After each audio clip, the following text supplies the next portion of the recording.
Is the Kabbalistic tree of life solely a map of divine light? Or could its darkest shadows hold the key to understanding the whole? It's a common misconception that Kabbalah is purely a path of spiritual ascension, a journey towards enlightenment, but rarely do we discuss its darker, more challenging aspects.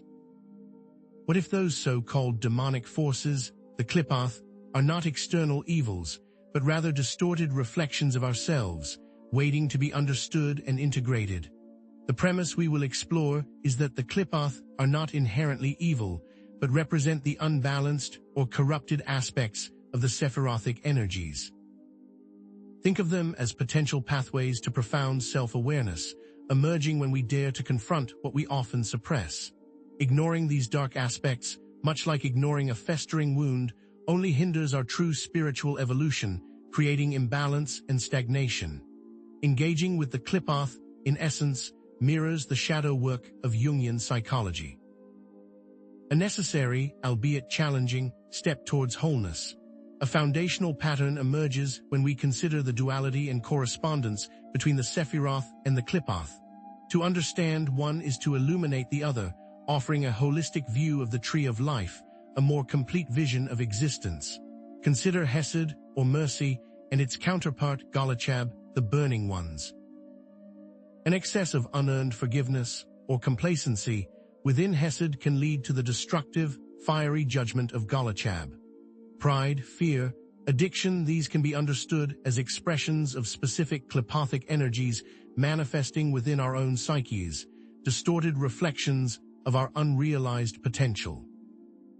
Key figures associated with the KLIPPOTH, such as Lilith and Samael, are often misunderstood as purely malevolent entities. Lilith represents the untamed feminine principle, a primal force of creation and destruction, while Samael embodies the harsh, unyielding masculine, the stern judge. These are not devils to be feared, but primal forces that demand understanding and integration. They are connected to the creation myth and the breaking of the vessels, Shevarat HaKelim, in Lurianic Kabbalah, a cataclysmic event that birthed the KLIPPOTH from shattered divine light. But why is it so significant to explore the KLIPPOTH for personal growth and spiritual development? Confronting these darker aspects of ourselves can lead to profound self-awareness, emotional maturity, and a far more balanced understanding of the world around us.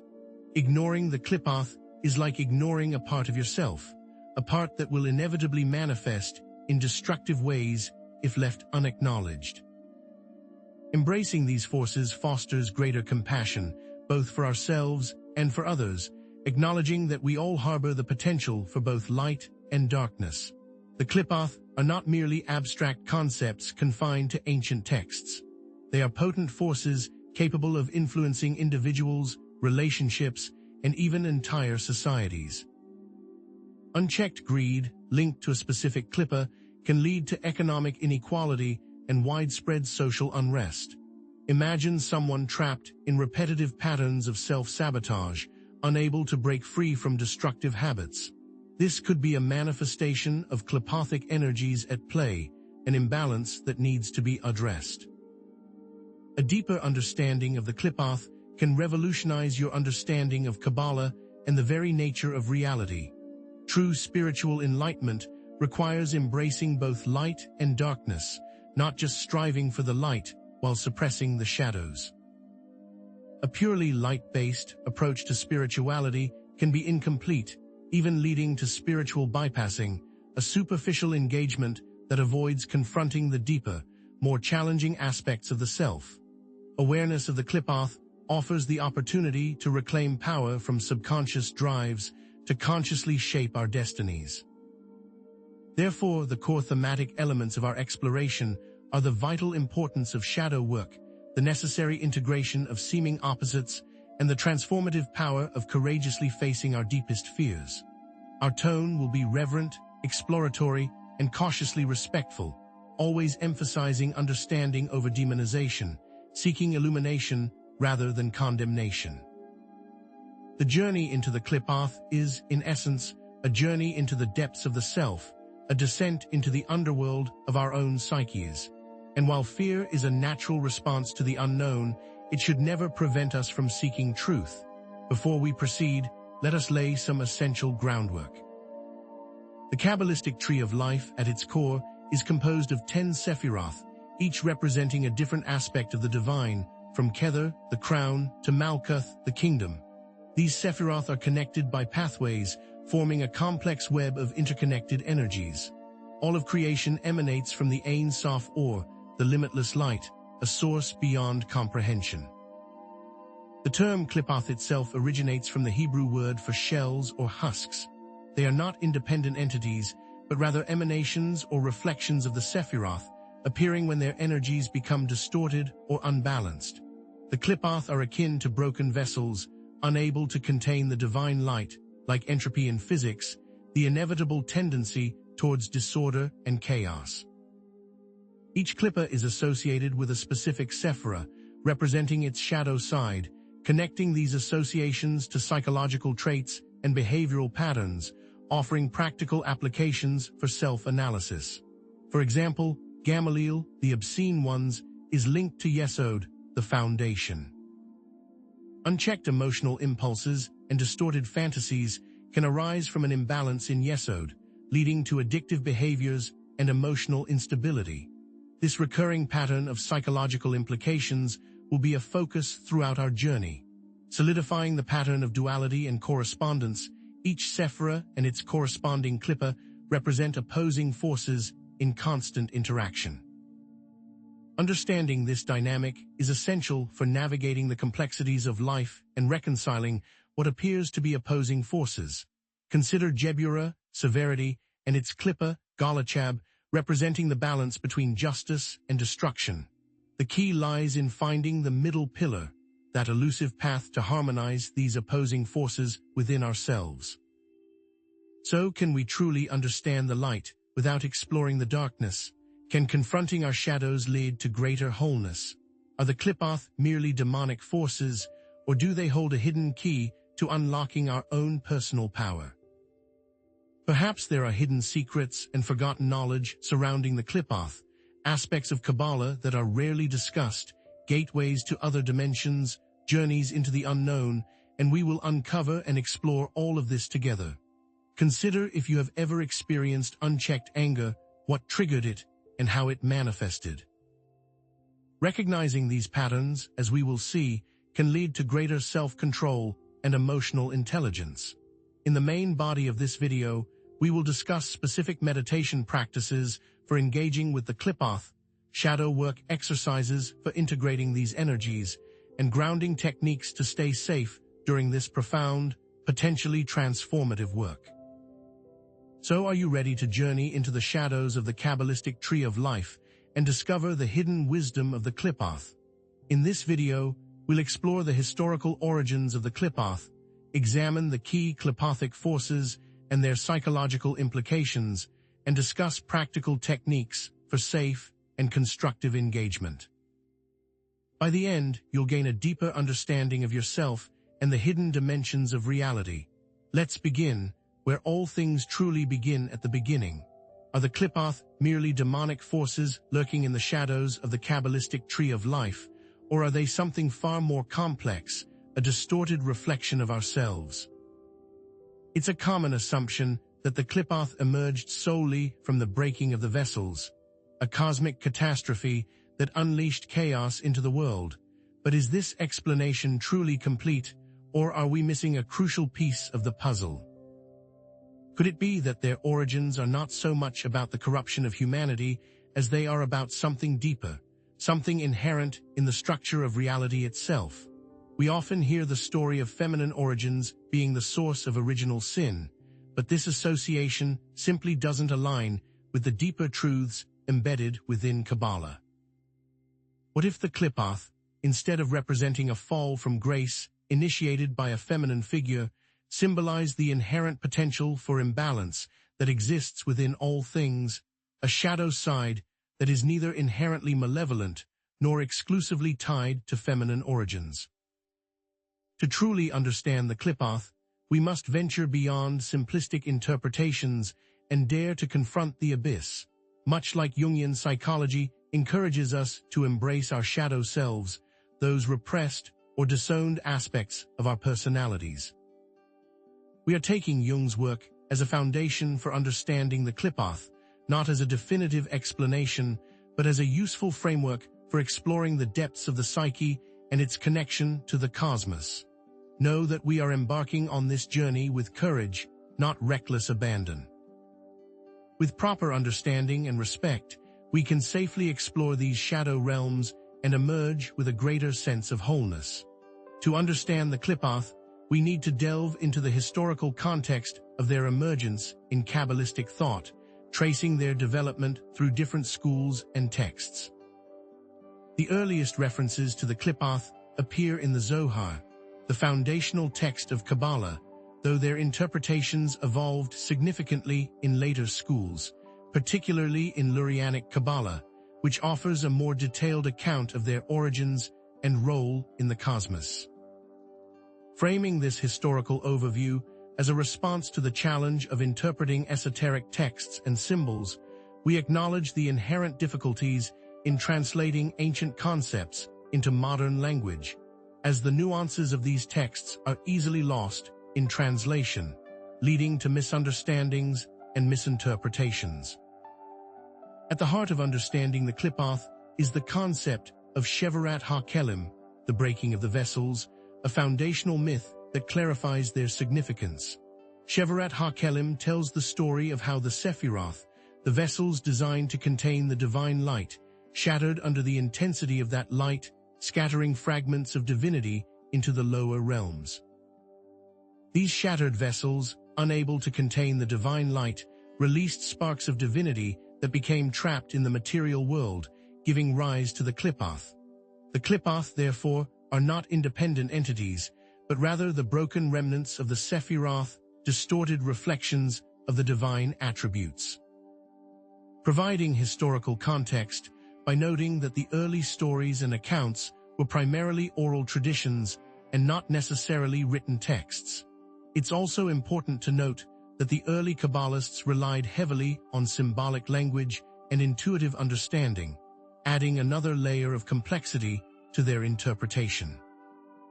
So are the early stories of oral traditions more accurate than what was written?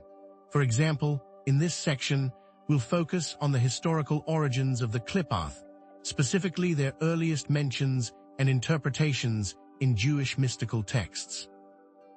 Clarifying that this section will not delve into the later demonological associations of the KLIPPOTH, we will set a boundary for this discussion, as the demonological interpretations are a later development that are influenced by other cultural and religious traditions. Giving you a roadmap preview, the next stages of exploration will involve examining specific KLIPPOTHic forces and their psychological implications. This lays the groundwork for future videos, which will delve into the practical applications of understanding the KLIPPOTH in our daily lives. An example from texts that show the early historical context, such as the Zohar, explains that it wasn't a discussion of demons at all. Instead, it was an allegorical tale about the nature of creation and the inherent potential for imbalance that exists within all things. What can we learn about ourselves and the nature of reality by understanding the origins and symbolism of the KLIPPOTH? Posing this central question, we connect the historical exploration to the broader themes of self-discovery and understanding, suggesting that the KLIPPOTH are not simply abstract concepts, but rather mirrors reflecting our own inner landscapes. Restating the importance of not treating the KLIPPOTH as simplistic boogeymen, we are reinforcing the nuanced and respectful approach to the topic, acknowledging that these forces are complex and multifaceted, requiring careful consideration. Connecting this back to the shadow self, we suggest that understanding the KLIPPOTH is akin to understanding one's own inner demons and distorted potentials, offering a path to self-acceptance and integration. Therefore, the journey into the shadows is always the path to wholeness. The KLIPPOTH await. Having established the historical backdrop of the KLIPPOTH, let us now turn our attention to the individual forces themselves, how they manifest, and how they mirror the light. It's easy to intellectualize these concepts, to treat them as abstract symbols divorced from lived experience, but the KLIPPOTH are anything but abstract. Understanding the KLIPPOTH in abstract terms can be difficult, which is why we will ground them in concrete examples in the very fabric of our psyches. Where Kether is oneness, Thormil is the illusion of two-ness, the twins of God, or the divided ones, representing duality and division. This klippa arises from the imbalance or distortion of Kether's unity, that pristine source of creation fracturing into a distorted mirror image. This division manifests as doubt, uncertainty, and a fragmented sense of self, a constant push and pull between opposing forces that leaves the individual paralyzed and unable to actualize. It's the original unity shattered, leaving only shards of what once was, a sense of incompleteness at the very core of being. As we peel back the layers of Thormil, we begin to question the very nature of our reality. Consider an individual torn between career aspirations and family obligations, constantly oscillating between decisions and experiencing deep inner turmoil. This individual may feel like two separate people, each with their own desires and needs, unable to reconcile these conflicting aspects of their identity. They may self-sabotage opportunities for career advancement, fearing the impact on their family, or neglect their loved ones in pursuit of professional success, leading to guilt and resentment. Connect this back to the shattered image, the inability to see oneself as whole and complete, a fractured mirror reflecting a distorted reality.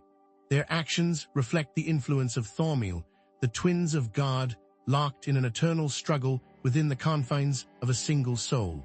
Are you able to see those warring aspects in your own self? The potential for division exists even at the point of pure unity. The one can always become two. This realization brings power, a profound understanding that darkness is not merely an external force, but an inherent possibility within the very seed of creation. Kether, the crown, the source of all being, holds within it the potential for Thormil, the seed of division. Imagine a single point of light, so intense that it threatens to shatter into a million fragments, each fragment vying for dominance.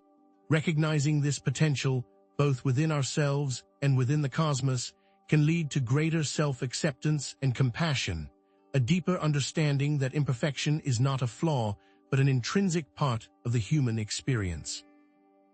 How can we embrace the potential for division within ourselves, transforming it into a catalyst for growth and wholeness? Where Yesod is grounded, Gamaliel is unconstrained and overwhelming. The klippa associated with Yesod, the obscene ones or the polluted ones, representing unchecked emotions, distorted fantasies, and addictive behaviors. Arising from the imbalance or corruption of Yesod's foundational energies, Gamaliel manifests as emotional instability, unhealthy attachments, and a distorted sense of self-worth, polluting the very foundations of our being. Fantasies become obsessions, desires morph into compulsions, and the individual becomes enslaved to their own unchecked impulses, lost in a labyrinth of distorted realities. What many don't realize is that Gamaliel represents the seductive pull of the unreal, the allure of instant gratification, the false promise of fulfillment through external sources. Picture an individual who constantly seeks approval from others, engaging in self-destructive behaviors to gain attention or affection, or who has a dependence on external substances to regulate their emotions. This person may flit from one relationship to another, desperately seeking validation, or spiral into addiction, seeking solace in temporary highs that only exacerbate their underlying pain. Connect this back to the obscene ones, the hidden, shameful desires that drive these behaviors, the dark underbelly of the imagination that festers in the absence of self-love and acceptance. They are trapped in a cycle of self-destruction, driven by the insatiable hunger of Gamaliel, seeking fulfillment in all the wrong places. How different is that to the content we consume daily? The power of imagination, when unbalanced, leads to the power of addiction. The realm of Yesod, the foundation of the tree, is the realm of the imagination and the unconscious, the wellspring of our deepest desires and fears. Gamaliel lurks within this realm, preying on our vulnerabilities, distorting our perceptions, and leading us astray with false promises. Engaging with these emotions is not about suppressing them, but transforming them, channeling their energy into creative expression, self-reflection, and genuine connection. By acknowledging and integrating these obscene ones, we can reclaim our power and break free from the chains of addiction, transmuting our darkest desires into sources of strength and resilience. How can we harness the power of our imagination without succumbing to the allure of Gamaliel's distorted fantasies? Where Jebura is necessary justice, Golachab is destructive judgment. The Klippa associated with Jebura, the burning ones or flaming ones, representing destruction, rage, and unchecked judgment. Arising from the imbalance of Jebura's strength and discipline, Golachab manifests as anger, resentment, and a desire for revenge, consuming everything in its path like an uncontrollable fire. This is the dark side of justice, the shadow of righteous anger that can easily morph into blind rage, unleashing destruction and chaos upon the world. This is the consuming fire of resentment, burning away compassion and understanding, leaving behind only scorched earth. Consider an individual who lashes out at others in anger, holds grudges for years, or constantly criticizes themselves and those around them. This person may be consumed by a sense of injustice, feeling wronged by the world and lashing out in response, or they may be trapped in a cycle of self-loathing, constantly berating themselves for perceived failures. Connect this back to the burning ones, the consuming fire of anger that destroys everything in its path, leaving behind only ashes and regret. Their rage becomes a self-fulfilling prophecy, pushing away loved ones and perpetuating the very injustices they seek to avenge. Is justice blinding you? There is a very fine line between setting the boundaries of others and controlling others through anger. The potential for Golachab exists within the very quality of strength and justice, within the fiery energy of Jebura itself. Imagine a warrior wielding their sword with righteous fury, but losing control and striking down innocent bystanders in their rage. The key lies in balance, in channeling the energy of Jebura with compassion and wisdom, using it to protect the vulnerable and uphold justice without succumbing to the destructive impulses of Golachab. Learning to channel anger constructively can be a powerful tool for transformation, using it to fuel positive change and to stand up for what is right. Can we truly wield power and justice without succumbing to the destructive fires of Golachab? As we've seen, Thaumiel, Gamaliel, and Golachab each represent a different aspect of the shadow self, reflecting the imbalance of specific Sephirothic energies. We have explored how duality cripples, how unchecked emotions enslave, and how rage destroys. Carl Jung has noted that everyone carries a shadow, and the less it is embodied in the individual's conscious life, the blacker and denser it is. If an inferiority is conscious, one always has a chance to correct it. These forces are not inherently evil, but represent distorted potentials within the self, the raw materials that can be transformed into sources of strength and wisdom. How can we unlock the transformative potential of these forces? Now that we've explored these individual forces, let's turn our attention to how we can safely and constructively engage with them, unlocking their transformative potential. But we're just scratching the surface. What awaits us when we consider the collective impact of the KLIPPOTH, their influence on societal narratives and collective behaviors? That is something we will cover soon, as well as promising to share grounding exercises, meditation techniques, and shadow work practices, all to help you integrate. Having defined key KLIPPOTHic forces such as Thaumiel, Gamaliel, and Golachab, we now examine how these energies manifest in the world around us and within our own psyches. It's easy to see these forces only as destructive powers, but it is worth remembering that everything is made up of both light and darkness. While it is easy to fall to these darker forces, it is even more damaging to not understand them. These upcoming examples are not meant to be definitive judgments or some moral superiority, but rather opportunities for analysis and understanding of the human condition. How can we understand this if we do not look at the bad alongside the good? Where Malkuth is structured order, the harmonious execution of a plan, and the culmination of a project, Nahemoth is chaotic matter divorced from spirit, the materialistic ones. This klippa, associated with Malkuth, the kingdom, represents materialism, stagnation, and the illusion that the physical world is the only thing that exists. It's not simply materialism, but the firm and desperate belief that only matter is real, that nothing transcends this earthly plane. It is a prison of the senses, a world where only what can be seen, touched, and consumed holds any value, a concept that can be hard to fathom for those seeking enlightenment. Consider how Nahemoth can manifest in society as rampant consumerism, environmental destruction, and a devastating loss of connection to nature. The relentless pursuit of wealth and possessions leads to the exploitation of resources, the degradation of the environment, and the widening gap between the haves and have-nots. This creates a society where individuals are valued not for their inherent worth or their contributions to the community, but for their ability to accumulate and display material goods. Those people buy into the materialistic shells, the empty pursuit of external validation, leaving a spiritual void that can never be filled by any material possession, as no amount of things can quench the thirst for inner peace. Is it any wonder that so many people feel empty and unfulfilled, despite living in a world of unprecedented material abundance? Take, for instance, the Gilded Age in the United States, a historical period that serves as a stark example of Nahemoth in action.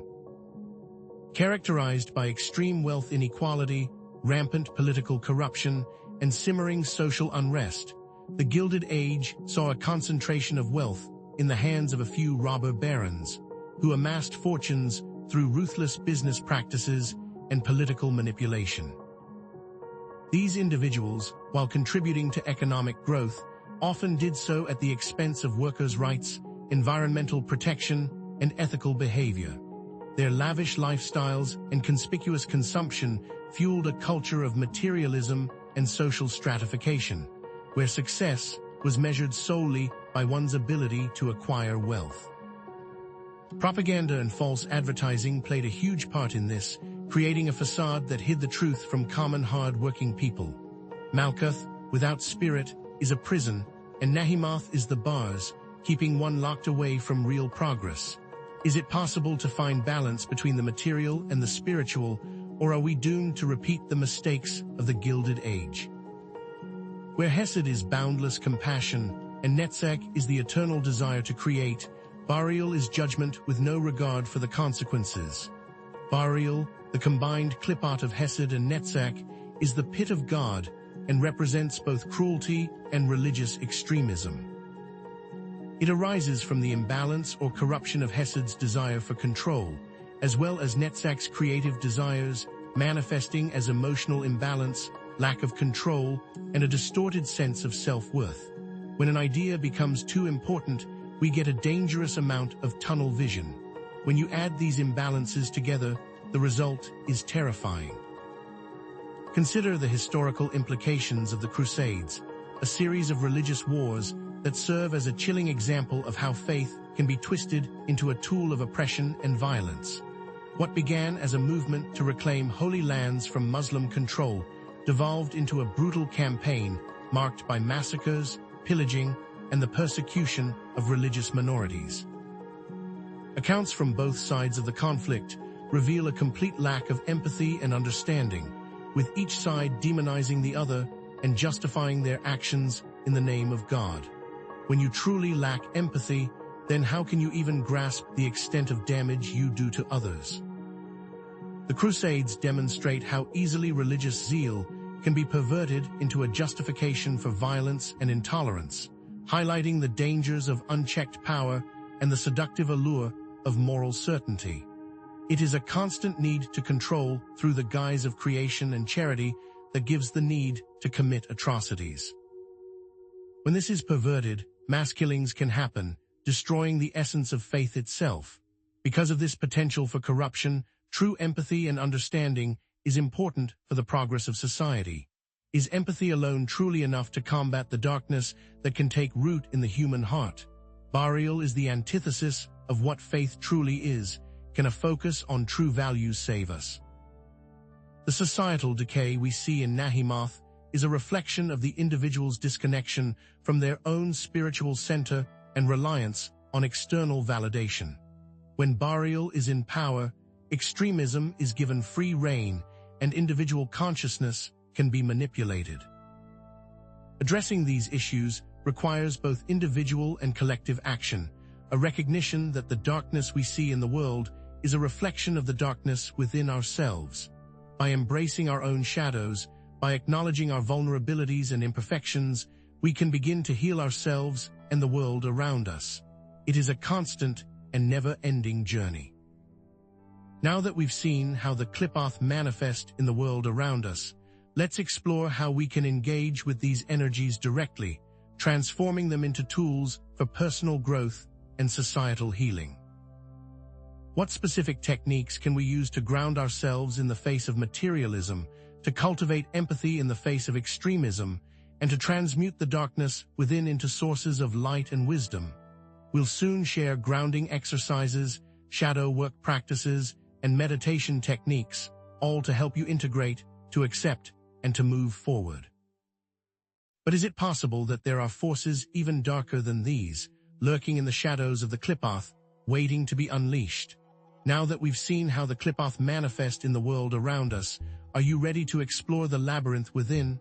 However, before we begin to engage with these energies directly, it's crucial to acknowledge the inherent risks and potential discomfort. Let's be clear, we're not opening portals to demonic realms, but rather exploring the darker corners of our own minds. Therefore, it's crucial to approach this with respect, caution, and a clear understanding of the potential challenges. Just as you wouldn't explore a dangerous cave without proper gear and a guide, delving into the KLIPPOTH requires preparation and awareness. Personal responsibility and informed consent are key. Think of this exploration as a journey into the subconscious, a realm where forgotten traumas, repressed desires, and unacknowledged aspects of the self reside. Before we descend, we must equip ourselves with what some call psychic hygiene or spiritual armor. This doesn't involve elaborate rituals or arcane tools, but rather simple, yet powerful practices that ground and protect us before we engage with shadow work. Are you familiar with these practices? We're talking about practices like meditation, visualization, and energy clearing. The importance of setting clear boundaries and intentions cannot be overstated. Before you even begin, ask yourself, what am I hoping to achieve? What am I willing to confront? Remember, the goal is not to banish the darkness, but to understand it and integrate it into our being, a concept Jung referred to as individuation. So, what exactly constitutes our first line of defense? Grounding exercises. Grounding is like planting roots, creating a stable foundation that allows us to withstand the turbulent energies we may encounter. It's like stretching before a workout, preparing our bodies and minds for the exertion ahead. One specific grounding technique involves the visualization of roots extending from the base of the spine into the earth. Close your eyes, visualize roots growing from your tailbone, penetrating deep into the earth, feeling the solid ground beneath you. Breathe deeply and visualize energy flowing up through these roots, nourishing your entire being. You can also imagine yourself as a tree, drawing strength and stability from the earth. Another variation involves visualizing a grounding cord connecting you to the center of the planet, a conduit for excess energy to flow away. The key is to find a technique that resonates with you and practice it regularly. In addition to grounding, centering is also extremely important. But what exactly is centering and why is it so important? Centering is about finding your inner stillness, that quiet space within where you can observe the chaos without being consumed by it. It involves focusing on the breath, observing thoughts and emotions without judgment, and returning to the present moment whenever the mind wanders. It is important to cultivate non-judgmental awareness, observing our thoughts and emotions as a detached observer, rather than getting swept away by them. To practice, sit comfortably, close your eyes, and focus on your breath. Notice the sensation of the air entering and leaving your body.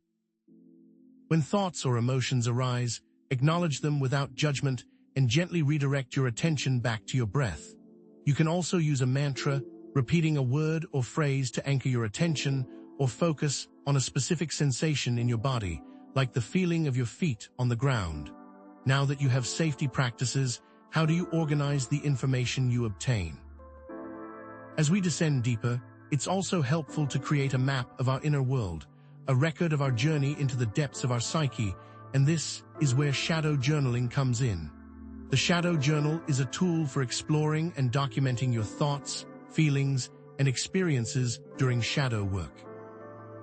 It's a safe space for honest self-expression, a place where you can explore your darkest fears and deepest desires without judgment. What are my greatest fears? What are my deepest desires? What are the qualities I dislike most in others? What are the qualities I dislike most in myself? When do I feel most powerless? When do I feel most ashamed? These are just a few examples of prompts you can use to spark your exploration. Don't censor yourself or worry about sounding foolish or irrational. Just write whatever comes to mind, and write as much as possible to get a full understanding. The purpose of journaling is not to criticize or condemn oneself, but to understand and accept all aspects of the self. There is no right or wrong in the shadow journal, only honest expression. Treat yourself with compassion and understanding as you would a trusted friend. The shadow journal becomes more valuable over time as you review your entries and identify recurring themes and patterns. You may discover hidden connections between seemingly unrelated thoughts and feelings, gaining deeper insights into your own motivations and behaviors.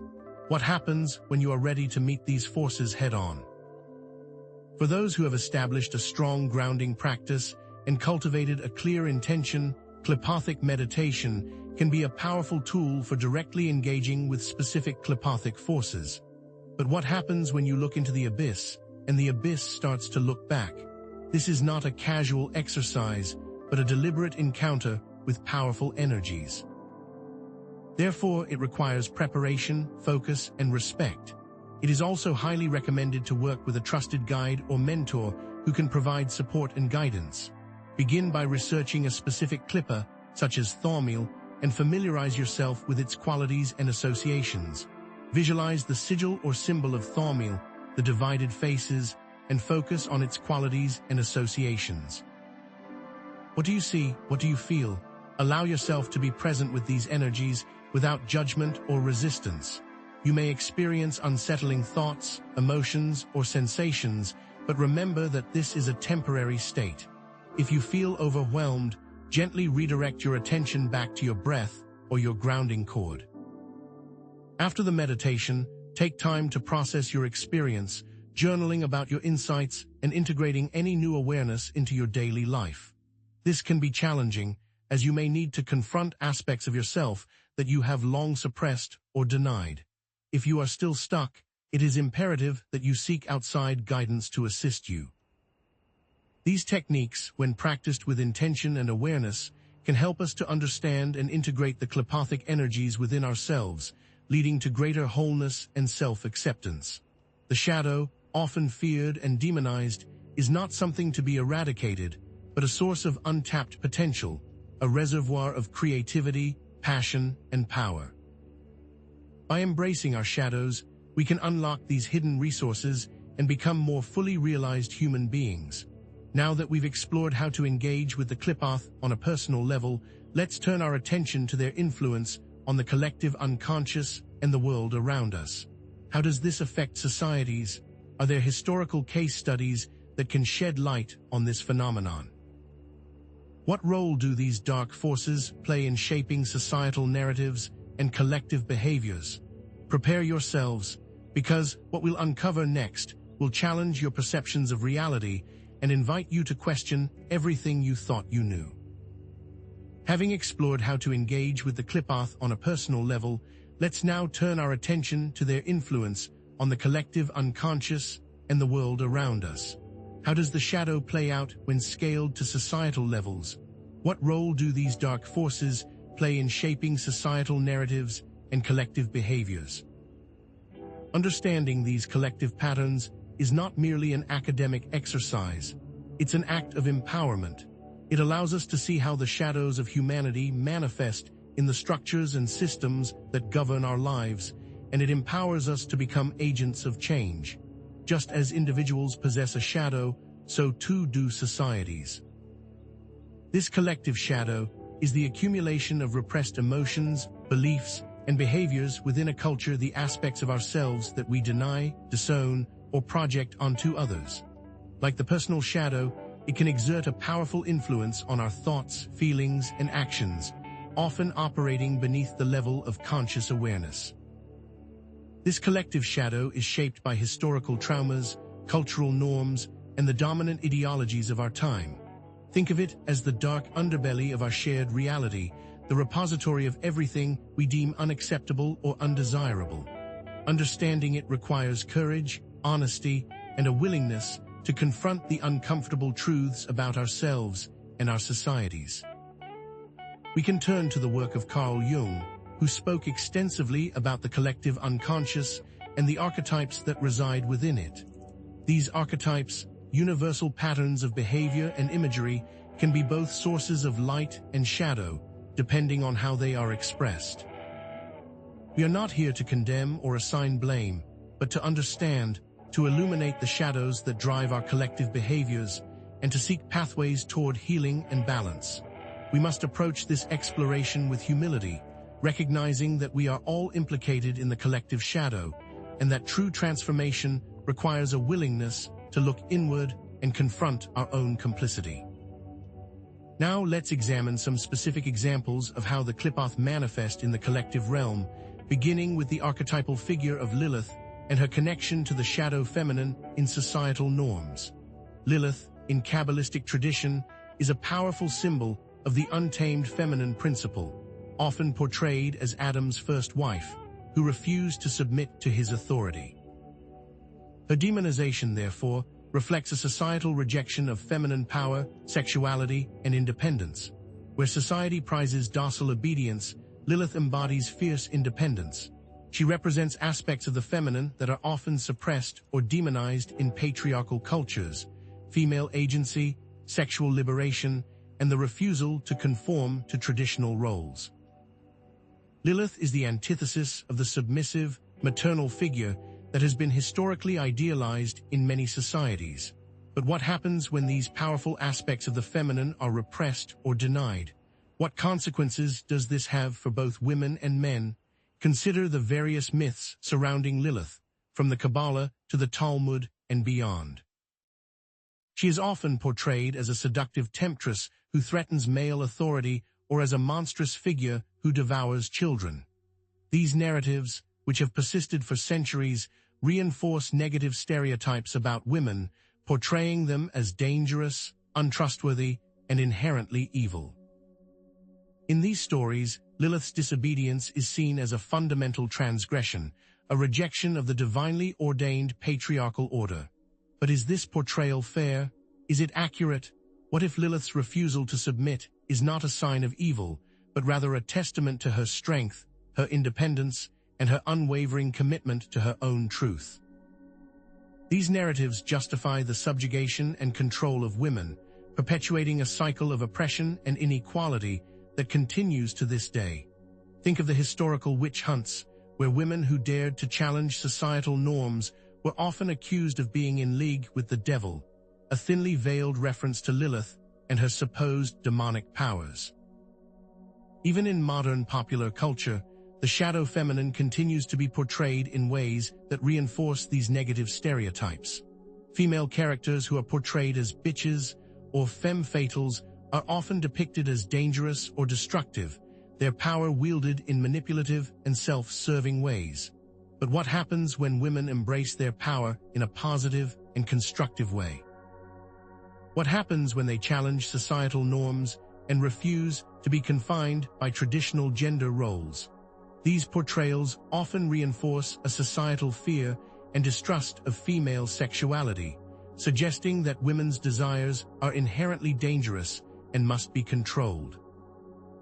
In contrast, we can also find positive examples of strong, independent women who challenge these norms, paving the way for a more balanced and equitable society. The suppression of the shadow feminine contributes to a wide range of societal issues, from sexism and gender inequality to violence against women. The objectification and sexualization of women in media reflects a societal fear and distrust of female sexuality, reducing women to mere objects of male desire. The lack of female representation in positions of power perpetuates gender inequality, denying women the opportunity to shape the policies and decisions that affect their lives. Violence against women in all its forms is the ultimate expression of this shadow, a manifestation of the deep-seated misogyny that continues to plague our world. However, what if we could embrace the shadow feminine, not as something to be feared or suppressed, but as a source of strength, creativity, and power? What if we could create a society where women are celebrated for their independence, their sexuality, and their unique contributions to the world? Let us now turn our attention to Samael, another powerful figure in Kabbalistic lore, who represents the harsh judgment, violence, and the unyielding masculine principle. Samael's unchecked dominance manifests as aggression, control, and the suppression of empathy. Where proper judgment is necessary, Samael becomes tyranny, devoid of remorse. He embodies aspects of the masculine that are often glorified or excused in patriarchal cultures: the pursuit of power, the suppression of emotions, and the willingness to use force to achieve one's goals. But what happens when these aspects of the masculine become unchecked? What consequences does this have for both men and women? What happens when the drive for profit overrides any sense of compassion or responsibility? Throughout history, the pursuit of power, dominance, and control has led to countless acts of violence, oppression, and environmental destruction. From the wars of antiquity to the political corruption of our own time, we see the manifestation of this KLIPPOTHic force, this unchecked masculine aggression that seeks to dominate and control everything in its path.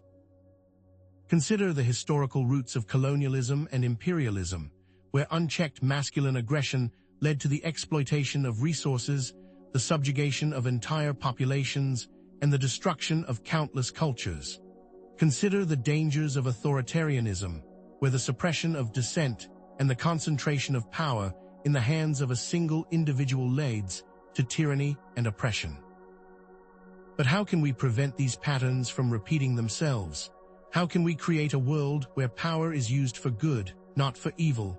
The relentless exploitation of natural resources reflects a disregard for the earth and a desire to dominate nature. The ecological consequences of unchecked industrial growth and the pursuit of profit are all too evident, from deforestation and pollution to climate change and the extinction of species. But what is the root cause of this destructive behavior? Is it simply a matter of greed and short-sightedness, or is there something deeper at play? Are we, as a society, so disconnected from nature that we no longer recognize its intrinsic value? Are we so consumed by the pursuit of material wealth that we have lost sight of the importance of sustainability and stewardship? The unchecked dominance of Samael contributes to a wide range of societal issues, from violence and inequality to environmental destruction and the erosion of empathy. The glorification of violence in media and popular culture reflects a societal acceptance of aggression and dominance, normalizing behavior that should be condemned. The lack of empathy and compassion in political discourse contributes to social division and polarization, making it increasingly difficult to find common ground and work together towards solutions. It seems that the best thing we can do at times is show restraint, but that may not always be the case. But what if we could harness the positive aspects of the masculine principle: courage, strength, and assertiveness, while tempering them with empathy, compassion, and a commitment to justice? What if we could create a society where men are encouraged to express their emotions, to embrace vulnerability, and to use their power for the benefit of all. Now, let's consider how these KLIPPOTHic forces are reflected in our collective narratives, the shared stories, myths, and beliefs that shape a society's understanding of itself and the world. These narratives can be both empowering and limiting, depending on their underlying assumptions and values. What are the stories we tell ourselves about success, happiness, and the meaning of life? Do these stories promote cooperation, compassion, and sustainability, or do they reinforce competition, materialism, and the domination of nature? Consider the myth of the hero's journey, a narrative that is deeply ingrained in Western culture. While this myth can be inspiring, it often glorifies violence, domination, and the suppression of emotions. The hero in this narrative is often a lone warrior who overcomes obstacles through force and cunning, ultimately achieving victory by defeating his enemies. But what if the true hero is not the one who conquers others, but the one who heals the wounds of the world? What if the true journey is not about achieving personal glory, but about creating a more just and compassionate society? This narrative can be used to justify acts of war and oppression, portraying violence as a necessary evil in the pursuit of noble goals. Consider the narrative of manifest destiny in the United States, a belief that Americans were divinely ordained to expand their territory across the North American continent. This narrative was used to justify the displacement and genocide of Native American populations, portraying them as savages who stood in the way of progress. This narrative continues to influence American foreign policy, justifying military interventions and economic exploitation in the name of spreading democracy and freedom. The shocking truth is that narratives can be powerful tools of manipulation, shaping our perceptions of reality and justifying actions that would otherwise be considered immoral. But what if we could create new narratives, stories that promote peace, justice, and sustainability? What if we could challenge the dominant narratives of our time and create a more hopeful vision for the future? It is our responsibility to critically examine the narratives we consume and to challenge those that perpetuate harmful values. By questioning the stories we are told about success, happiness, and the meaning of life, we can begin to break free from the grip of the collective shadow and create a more conscious and compassionate world. Creating and sharing alternative narratives can be a powerful tool for social change, offering new perspectives and inspiring new ways of thinking and being. But we're just scratching the surface here, because what we'll discover next is even more shocking. What happens when we ignore these lessons and the KLIPPOTH begin to take root in the very structures of our reality? What are the long-term consequences, and is it possible to reverse the damage? As we've seen, the KLIPPOTH are not just abstract concepts, but powerful forces that shape our individual lives and the world around us. By understanding these forces, we can become more conscious creators of our reality. As such, let us become more aware of these forces in our own lives and work towards creating a more balanced and harmonious society. This involves examining our own beliefs, values, and behaviors, identifying any areas where we may be perpetuating KLIPPOTHic energies. Small acts of kindness, compassion, and resistance can have a ripple effect, creating positive change in our communities and beyond. So, what concrete actions can we take? We can engage in shadow work, challenging harmful narratives, supporting ethical businesses, and advocating for social and environmental justice. Practicing active listening, engaging in mindful consumption, and supporting organizations that promote peace and equality are also a great way to take action. The journey into the shadows is not easy, but it is necessary. By facing our collective demons and integrating our shadows, we can create a world that is more just, compassionate, and sustainable for all. Let's continue to seek the light, even in the darkest of times, and work towards a future where the KLIPPOTH are no longer a destructive force, but a source of wisdom and transformation. What happens when they become integrated into the light? What is the secret of that, and how can this hidden sephira provide the key to ultimate transformation? Having explored how the KLIPPOTH influence collective narratives, let's now delve into the cultural archetypes that populate these narratives, serving as potent vessels for the KLIPPOTHic forces we've discussed. How do these fundamental patterns of human behavior become tainted, and what does this reveal about the shadows within ourselves and our societies? Archetypes, as Jung elucidated, are recurring patterns of behavior, character, and symbolism that are deeply embedded in the collective unconscious. They are the building blocks of our shared stories, the templates upon which we project our hopes, fears, and desires. The hero, the mother, the trickster, the shadow, these are universal figures that resonate across cultures and throughout history. But these archetypes are not inherently negative. Their distortion or imbalance, however, can reflect specific KLIPPOTHic influences, twisting their potential for good into something harmful and destructive. It is crucial to avoid simplistic moral judgments here. We are not simply labeling certain archetypes as good or evil, but rather analyzing how their energies can become distorted and misused. What happens when the line between hero and tyrant becomes blurred? What are the consequences when the life-giving mother becomes a devouring force? We'll examine how the distortion of the hero archetype reflects the influence of Samuel. The tyrant archetype embodies the unchecked power of Thaumiel, and the distorted temptress can be seen as a vessel for Lilith. We are embarking on an analysis, not a condemnation. Remember, the goal is not to demonize these archetypes, but to understand how they can be manipulated and distorted by the KLIPPOTHic forces, and in turn, how those energies reinforce the expression of KLIPPOTHic shadows in our lives and the world around us. The truth is, we are all susceptible to the lure of the shadow, and it is only through conscious awareness that we can resist its pull. Consider the distorted hero as an archetype reflecting Samuel's influence. Where the hero protects, the distorted hero conquers for personal glory. He is characterized by a relentless pursuit of power, a disregard for ethical boundaries, and a willingness to sacrifice others for personal gain. This archetype often justifies violence, oppression, and exploitation in the name of noble goals, blurring the lines between righteous action and selfish ambition. What begins as a quest for justice can easily morph into a tyrannical crusade. Consider, for example, Shakespeare's Macbeth. Initially a valiant general, Macbeth is consumed by ambition after the witch's prophecy. He murders King Duncan, a betrayal driven by a lust for power and a complete disregard for morality. His subsequent reign is marked by paranoia, violence, and the suppression of dissent.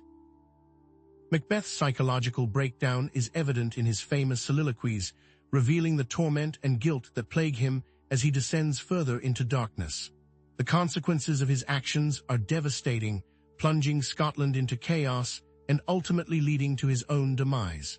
Where once he was a hero of the people, he ends his days as a tyrant despised by all.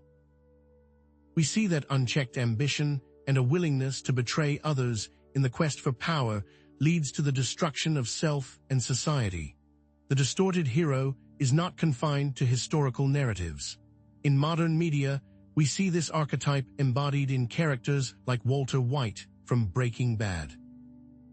He transforms from a well-meaning chemistry teacher into a ruthless drug lord, justifying his actions as a means of providing for his family. As his power grows, he becomes increasingly manipulative, violent, and detached from his former self, ultimately sacrificing his relationships and his own moral compass for the sake of his empire. Despite his initial good intentions, Walter White becomes a distorted hero, a cautionary tale about the corrupting influence of power. The very act of watching such a character can show us a part of our own shadows if we are willing to look. The glorification of the distorted hero in popular culture can contribute to issues such as political corruption, corporate greed, and a lack of accountability among those in power. The worship of celebrity CEOs and powerful politicians often reflects a societal tolerance for unethical behavior, as long as it leads to success or achievement. This normalization of ruthlessness can have a chilling effect on our own moral standards, making us more willing to excuse or even admire those who prioritize personal gain over the well-being of others. What is our responsibility to the world when we lift up these figures that are so clearly flawed and at times evil? Let us now turn to the tyrant archetype as reflecting Thaumiel's influence. Where leadership is unity, the tyrant divides through fear. He is characterized by a need to control, manipulate, and divide, undermining unity and fostering distrust. This archetype thrives on chaos and conflict, using them to consolidate power and maintain his grip on authority. The tyrant does not seek to build up, but to tear down, crushing all who stand in his way. Consider the example of Nero, the Roman emperor, who was notorious for his paranoia, his cruelty, and his extravagant self-indulgence. He used propaganda and violence to maintain control, eliminating any perceived threats to his power. He is famously believed to have started the Great Fire of Rome and then blamed the Christians, unleashing a wave of persecution. Nero's reign was marked by terror and oppression, and his actions had a devastating psychological impact on the Roman people. The tyrant creates a world of fear and suspicion where no one can trust anyone else, and where even the slightest act of dissent is met with swift and brutal punishment.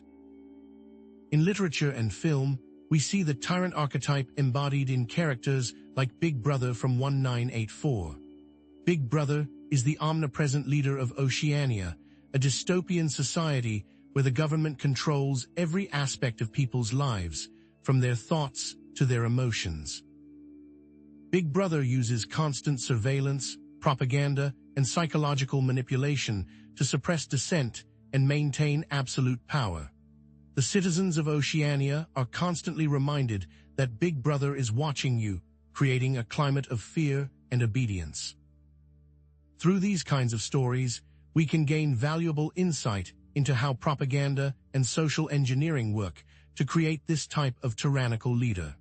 The prevalence of the tyrant archetype in positions of power can lead to issues such as authoritarianism, censorship, and the suppression of individual freedoms. The rise of populism and nationalism often reflects a societal desire for strong leadership, but it can also be exploited by those seeking to consolidate power. Protecting civil liberties and promoting critical thinking are essential to preventing the rise of tyranny. What is our role in this, and can we stop it? Finally, consider the distorted temptress as an archetype reflecting Lilith's influence. Where love is vulnerability, the distorted temptress is manipulative vulnerability. She is characterized by the use of seduction, manipulation, and deception to achieve her goals, often at the expense of others. This archetype often preys on the vulnerabilities and desires of others, using her charm and beauty to control and exploit those around her. In mythology and literature, we see this archetype embodied in figures like Circe from Homer's Odyssey. Circe uses her magic to seduce Odysseus's men and transform them into swine, symbolizing her power to corrupt and degrade. She represents the dangers of unchecked female sexuality and the power of women to control and manipulate men. The consequences of her actions are devastating, as Odysseus and his men are forced to confront their own animalistic desires and fight to regain their humanity. In modern media, we see the distorted temptress embodied in characters like Amy, done from Gone Girl. Amy uses deception and manipulation to frame her husband for her murder, revealing her intelligence, resourcefulness, and ultimately selfish desires. She represents the dangers of a woman who is willing to use any means necessary to achieve her goals, even if it means destroying the lives of others. Her actions force us to confront the dark side of relationships and the potential for betrayal and violence. The glorification of the distorted temptress in popular culture can contribute to issues such as unrealistic beauty standards, the objectification of women, and the normalization of manipulative behavior in relationships. The pressure on women to conform to unrealistic beauty standards reflects a societal desire to control and objectify female sexuality. Promoting healthy relationships and challenging harmful stereotypes is crucial to creating a more equitable society. But here's what most people miss. The distorted temptress isn't always a woman. This archetype can manifest in anyone, regardless of gender, who uses seduction and manipulation to get what they want. As we've seen, the hero, the tyrant, and the temptress can be distorted by the KLIPPOThic forces, leading to harmful consequences for individuals and societies. But by recognizing these patterns, we can reclaim these archetypal energies and use them for positive change. Critical thinking, self-awareness, and ethical action are essential tools for navigating the shadows and harnessing the power of these archetypes for good. I encourage you to critically examine the archetypes you encounter in your own lives and to challenge those that perpetuate harmful values. Question the narratives we are told about success, power, and beauty. Creating and sharing alternative narratives can be a powerful tool for social change. Now that we've explored how the KLIPPOTH influence collective narratives, let's turn our attention to how we can transform these energies into positive forces, creating a more balanced and harmonious world. How can the darkness be alchemized into light, and what role does individual responsibility play in this collective transformation? Having dissected how the KLIPPOTH warp our cultural mirrors, we now turn to the alchemical process of transforming lead into gold, reclaiming these distorted archetypes for positive expression and societal healing. This isn't about denying the shadow, but harnessing its energy for growth and positive change.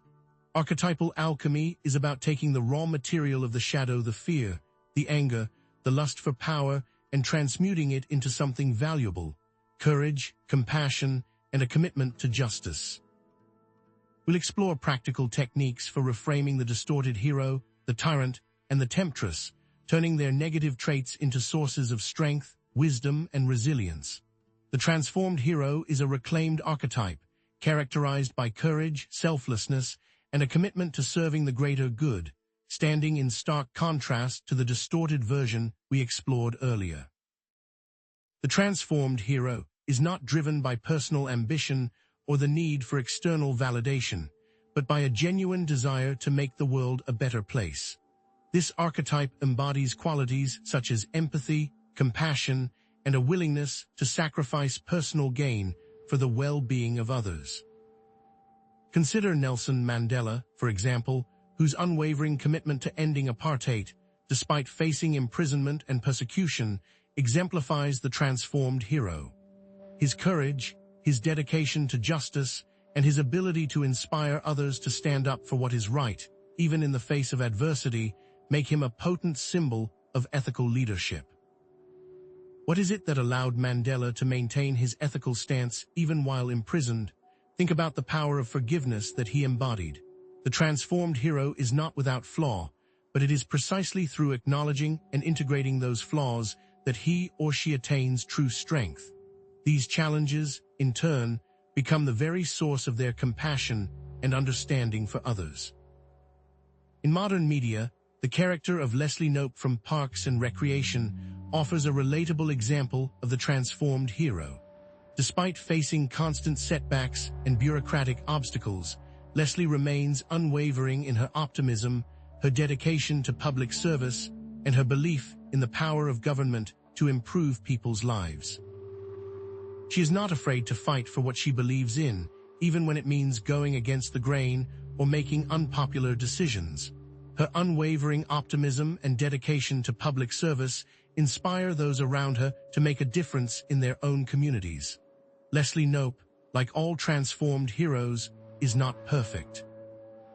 She is often portrayed as quirky, overzealous, and somewhat naive, but it is precisely these flaws that make her so endearing and relatable. Her imperfections remind us that true heroism is not about being flawless, but about striving to do good in the world despite our limitations. We see the transformed hero embodied in individuals who stand up for what is right, advocate for justice, and work to create a more equitable and compassionate society.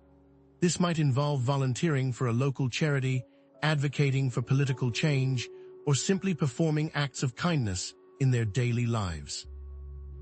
The transformed hero understands that even small actions can have a ripple effect, creating a more positive world for all.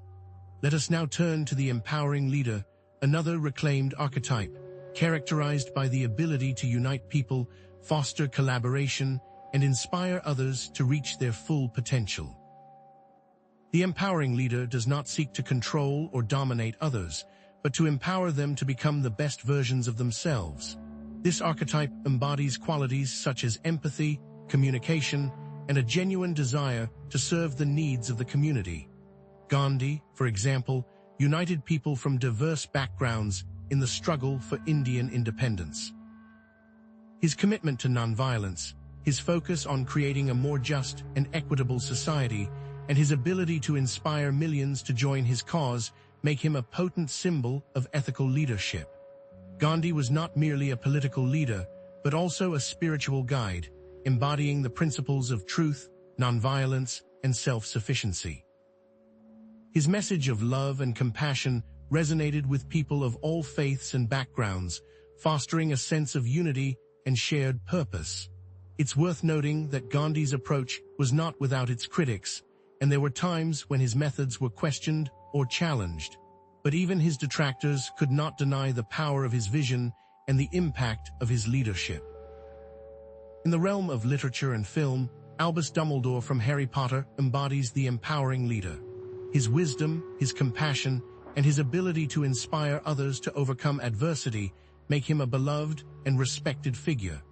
Dumbledore's ability to unite students and teachers from different houses, creating a sense of community and shared purpose, is a testament to his leadership skills. He understood that true strength lies not in individual power, but in collective action. Dumbledore often plays the role of a mentor and guide, helping others to discover their own potential and to find their place in the world. He doesn't tell them what to do, but rather encourages them to think for themselves and to make their own decisions. Are leaders like this still possible today, or are they relegated to the past? The empowering leader can be embodied in our own communities by fostering collaboration, promoting dialogue, and working to create more inclusive and equitable spaces. This might involve starting a community garden, organizing a neighborhood cleanup, or facilitating a dialogue circle. The empowering leader understands the importance of active listening and creating a sense of belonging, fostering environments where everyone feels valued and respected. They actively seek out diverse perspectives and create opportunities for people to share their stories and experiences, knowing that true understanding can only come from genuine connection. Finally, consider the authentic muse, a reclaimed archetype characterized by the ability to inspire creativity, embrace vulnerability, and connect with others on a deep and meaningful level. The authentic muse does not use seduction or manipulation to achieve her goals, but inspires others through her genuine expression of creativity and vulnerability. This archetype embodies qualities such as authenticity, empathy, and a willingness to share her true self with the world. Frida Kahlo, for example, used her art to express her physical and emotional pain, creating powerful and moving works that resonated with audiences around the world. Her emotional honesty, her willingness to confront difficult subjects, and her ability to connect with others through her vulnerability make her an enduring symbol of artistic expression. Kahlo was not afraid to be herself, even when it meant challenging societal norms and expectations. Her unconventional style, her bold self-portraits, and her unflinching portrayal of her own suffering made her a revolutionary figure in the art world. Through this honesty, she embodied the power of the artist as a person of conscience. In modern media, Liz Gilbert from Eat, Pray, Love embodies the authentic muse through her journey of self-discovery and her ability to connect with others through her vulnerability and honesty. Gilbert's willingness to share her struggles, her imperfections, and her moments of triumph resonated with millions of readers, inspiring them to embark on their own journeys of self-discovery. She embraced her creativity, expressed her emotions honestly, and connected with others on a deep and meaningful level, reminding us that true connection can only come from vulnerability and authenticity. Where in our modern world can we find these figures? We can all embody the authentic muse in our own lives by embracing our creativity, expressing our emotions honestly, and connecting with others on a deep and meaningful level. This might involve pursuing a creative hobby, writing in a journal, or sharing our feelings with a trusted friend. The authentic muse understands the importance of self-care and creating a supportive community, recognizing that creativity and vulnerability can only flourish in an environment of safety and trust. By embracing our own unique voices, we can inspire others to do the same, creating a world where authenticity and vulnerability are celebrated, not suppressed. By consciously engaging with these archetypes and transforming their KLIPPOTHic distortions, we can create a world that is more just, compassionate, and authentic. This represents a powerful shift in consciousness, moving from passively accepting negative influences to actively shaping a more positive reality. Continue to explore your own shadow sides and to challenge the negative archetypes you encounter in the world around you. Practice mindfulness, engage in shadow work exercises, and support artists and leaders who embody positive archetypal qualities. What rituals and practices can further facilitate this transformative process, allowing us to more deeply integrate the shadow and unlock our full potential? Now that we've explored the conscious reclamation of archetypes and their societal impact, we move towards tangible methods of enacting that transformation through ritual practice, bringing the abstract into lived experience, turning theory into something you can do. But how can we safely engage these practices that deal with forces most people fear, turning the shadow into an ally? Ritual, then, is not merely an empty tradition or blind faith, but a deliberate language spoken to the subconscious mind, a symbolic drama enacted to shift internal states and align oneself with specific energies. Think of it as a carefully constructed conversation with your deeper self, using symbolism, intention, and focused action to produce tangible psychological and spiritual effects. It's a practical application of esoteric principles, a way to take abstract concepts and ground them in lived experience. By engaging in ritual, we actively participate in our own transformation, consciously shaping our inner landscape and aligning ourselves with the currents of change. But where do we even begin to work with something as intense and potentially dangerous as the KLIPPOTH? As with all shadow work, proceed with respect, clear intention, and robust grounding practices. Remember, we are not summoning demons to do our bidding, but exploring aspects of ourselves, our own shadow, to understand and integrate them. This isn't about reckless abandon, but rather a careful, conscious journey into the depths of the psyche. We must never forget that safety, both psychological and spiritual, is paramount.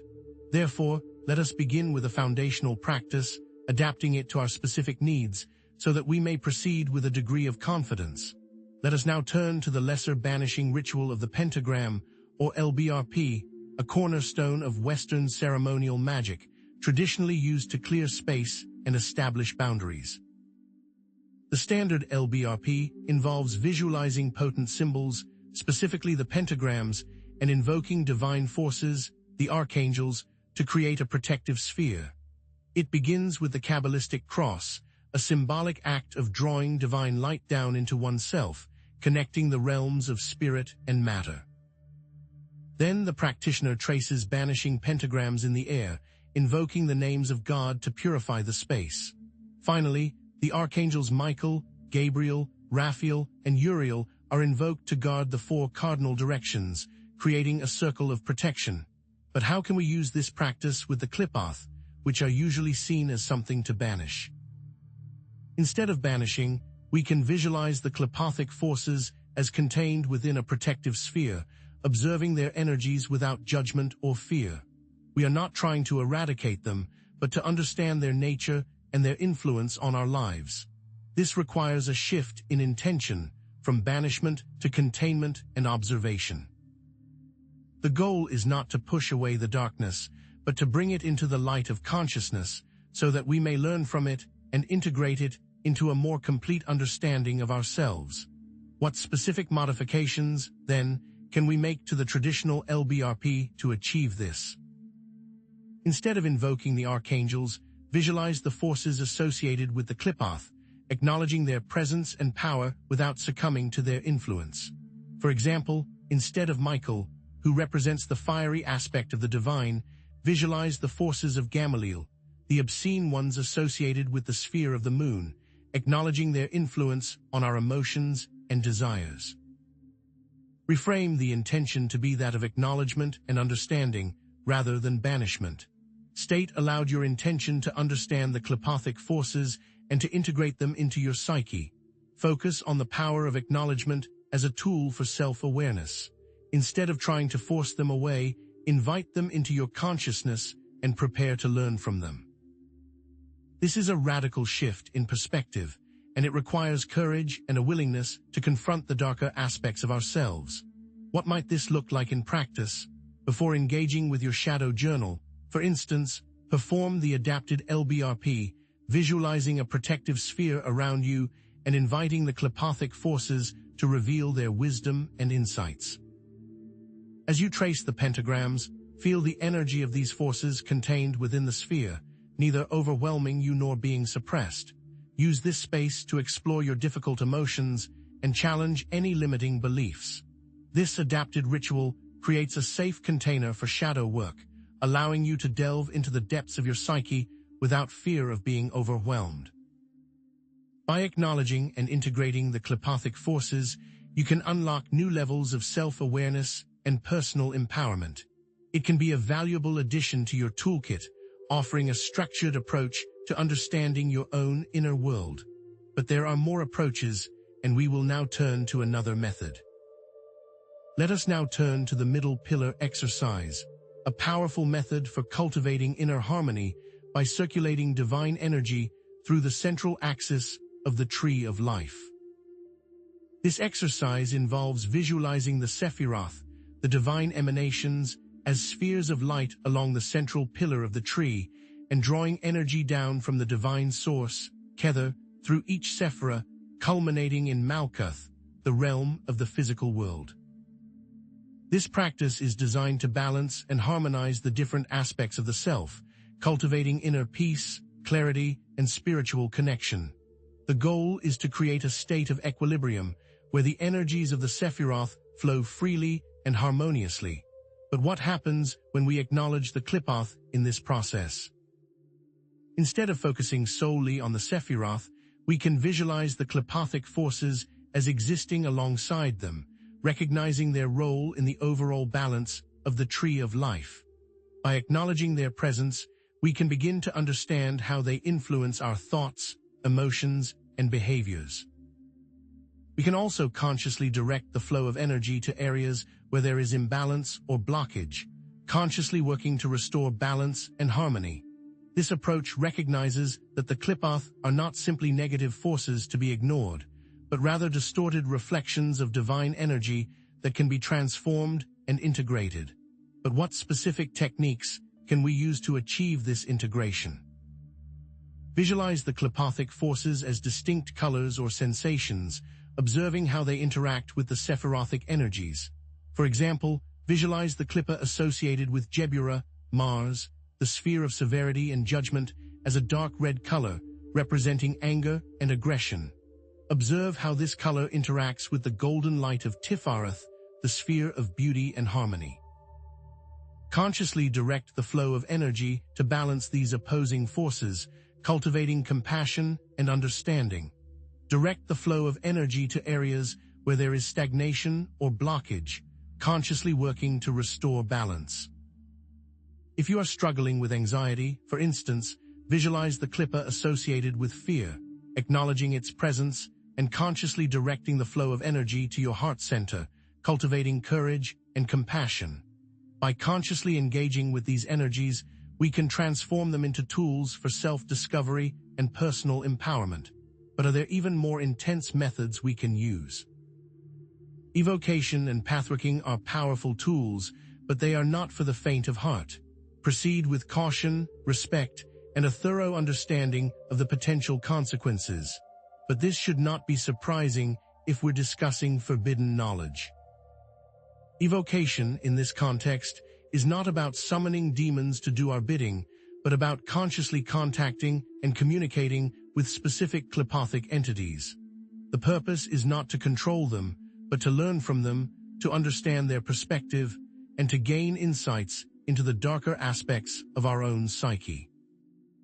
The necessary steps involve research, preparation, ritual space setup, invocation, communication, and integration.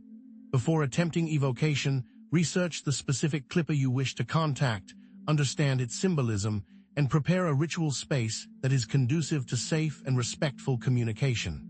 Remember to ground yourself and to approach the process with humility and respect. What then is pathworking? Pathworking, on the other hand, is a guided meditation or journey into the realms associated with the KLIPPOTH, using visualization, imagination, and sensory awareness to explore these inner landscapes. It is a way to travel to the realms of the KLIPPOTH in your mind, encountering the energies and entities that reside there.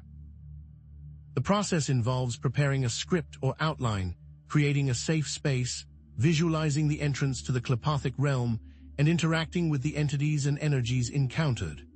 Before embarking on a pathworking journey, research the specific klippa you wish to explore, create a detailed script or outline, and prepare a safe and comfortable space. Visualize the entrance to the klippothic realm and allow yourself to be guided by your intuition.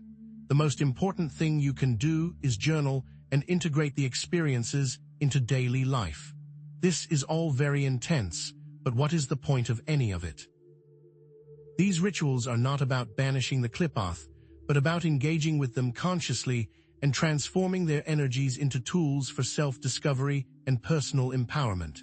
It's about taking the raw material of the shadow and transmuting it into something valuable: courage, compassion, and a commitment to justice.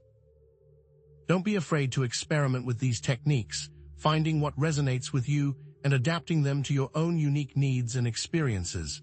But always proceed with caution, respect, and a clear understanding of the potential consequences. Experiment with these techniques, adapt them to your own needs and experiences, and integrate them into your daily life. However, what steps should we take if things get difficult? And so, seek guidance from experienced practitioners and mentors when working with advanced techniques, because there are those who can help you navigate these paths. By engaging with a community, you help to keep yourself accountable and on track, while helping others. By confronting our shadows, we unleash a new form of light. Engage the KLIPPOTH and continue to seek the light, even in the darkest of times, for it is in these depths that we discover our true potential. But what happens when these techniques are subverted for darker purposes? Having armed ourselves with the tools of personal alchemy, we now step onto the stage of history, examining how the drama of human events reflects the subtle and often distorted forces we've been exploring. Certain epochs seem to vibrate with a particular klippothic frequency, amplifying specific shadows within the collective psyche and shaping the course of civilizations. This is what we might term historical resonance, the amplification of certain klippothic energies within specific periods or events, serving as cautionary tales or examples of humanity's potential for both creation and destruction. But how do we interpret these historical echoes without falling into the trap of simplistic labeling or moral judgment? We are not here to condemn the past, but to learn from it, recognizing that the seeds of both destruction and redemption lie dormant within every era. Our aim is to discern patterns, understand underlying motivations, and gain insights into the cyclical nature of human behavior. By recognizing these patterns, we can perhaps avoid repeating them. Understanding the dance between order and chaos, light and shadow, within ourselves and within history, is essential for conscious evolution. This is not merely an intellectual exercise, but a call to responsibility, a summons to become more conscious co-creators of our collective destiny. But first, let us see how some of these forces have already played out on the grand stage of history.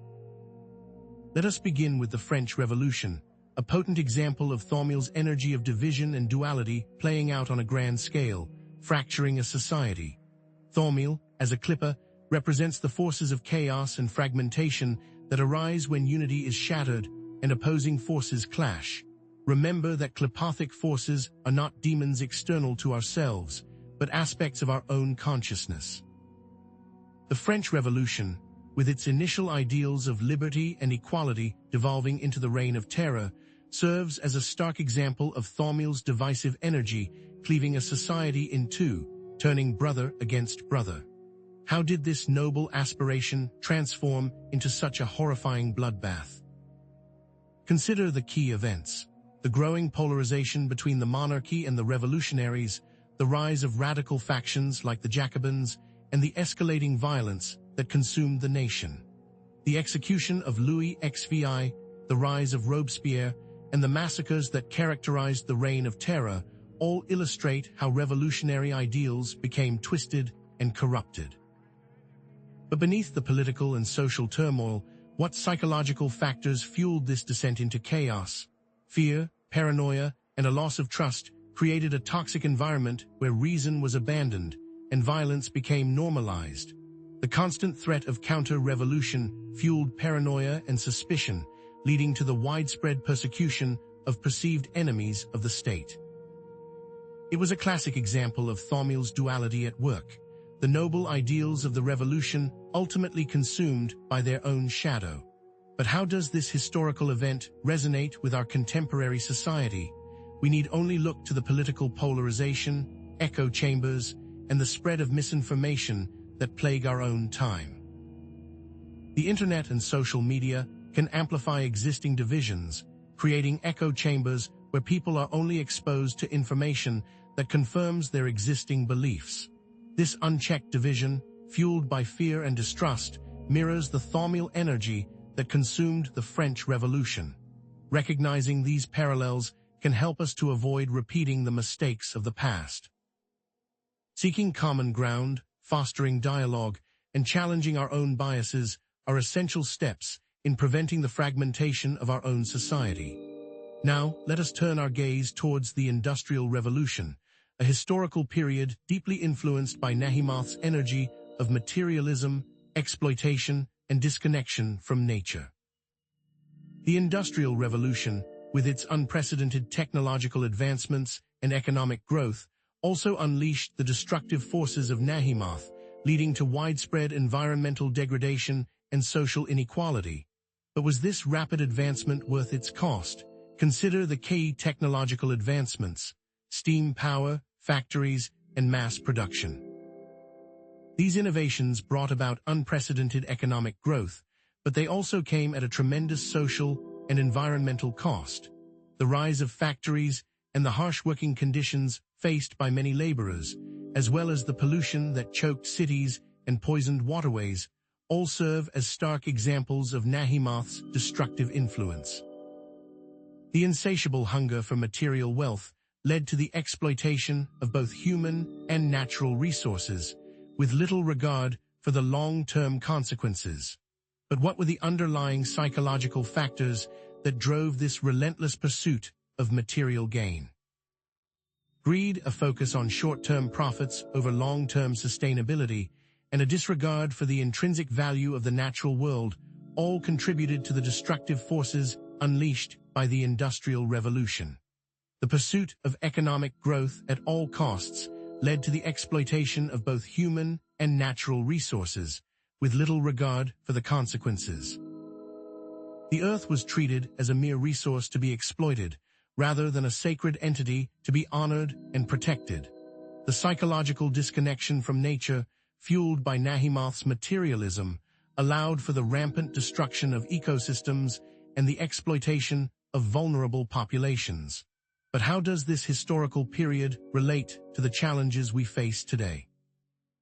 We need only look at climate change, resource depletion, and the ethical implications of technology to see the continued influence of Nahimath's energy in our contemporary society. The continued reliance on fossil fuels is contributing to climate change, and the relentless pursuit of technological advancement often comes at the expense of ethical considerations.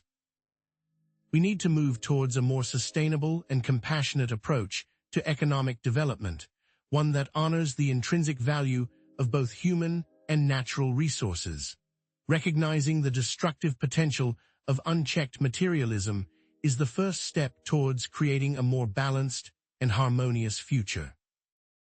And now we must turn to the Holocaust, a horrific example of Golachab's energy of destruction, cruelty, and unchecked judgment manifesting on a genocidal scale. The Holocaust, with its systematic extermination of millions of innocent people, stands as a chilling testament to the destructive potential of Golachab, fueled by hatred, prejudice, and a complete disregard for human life. How could such an atrocity occur in the heart of civilized Europe? Consider the key events: the rise of Nazi ideology, the persecution of Jews and other minority groups, the establishment of concentration camps, and the systematic extermination of millions of people. The implementation of the Nuremberg laws, the events of Kristallnacht, and the horrors of Auschwitz and other concentration camps all bear witness to the unspeakable atrocities that were committed.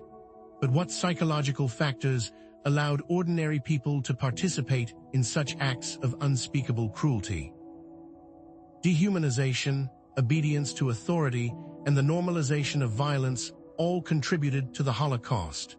Nazi propaganda dehumanized Jews and other minority groups, making it easier for people to accept and participate in their persecution. The Milgram experiment famously demonstrated the power of obedience to authority, showing how ordinary people can be induced to commit acts of cruelty simply because they are ordered to do so by a perceived authority figure. The normalization of violence through propaganda and desensitization created a culture of fear and hatred that allowed for the systematic extermination of millions of innocent people. But how does this horrific event continue to haunt our contemporary society? The rise of extremism, hate speech, and the dangers of dehumanizing rhetoric all serve as reminders of the ever-present threat of Golachab's destructive energy. The internet and social media can be used to spread hate speech and incite violence, and it is essential for platforms to take responsibility for the content they host. Vigilance, empathy, and a commitment to protecting human rights are essential in preventing future atrocities. We must never forget the lessons of the Holocaust, and we must always be prepared to stand up against hatred and injustice. The rise of extremism is a dangerous sign. These historical examples, the French Revolution, the Industrial Revolution, and the Holocaust, demonstrate that the KLIPPOThic energies are not simply abstract concepts, but powerful forces that can shape the course of human events. By understanding these forces, we can become more conscious creators of our future. But what can we do to prevent these destructive patterns from repeating themselves? The answer lies in individual and collective responsibility, critically examining our own biases, challenging harmful narratives, and working to create a more just and compassionate world. Practicing empathy, engaging in dialogue with people from different backgrounds, and supporting organizations that promote peace and equality are all essential steps. We must also harness the power of ritual and thought, consciously directing our energies towards positive transformation. Now that we've examined how the KLIPPOTH manifest in history, let's turn our attention to how we can transform these energies into forces for good, creating a more balanced and harmonious future. For as daunting as these examples may seem, it's essential to remember that even the darkest shadows can be transmuted into light. Can these ritual practices for transformation assist us on the collective level? Having armed ourselves with the sword and shield of historical understanding and mapped the inner terrain through archetypes and ethical implementation, we now learn to cultivate these landscapes with the power of thought and symbol directing energy with intention. The exploration of historical impacts and implications armed us with foresight, and now, the creation of carefully crafted thought forms will allow us to consciously shape reality and engage with KLIPPOThic energies, framing them as accessible methods for manifesting intent and influencing the subconscious.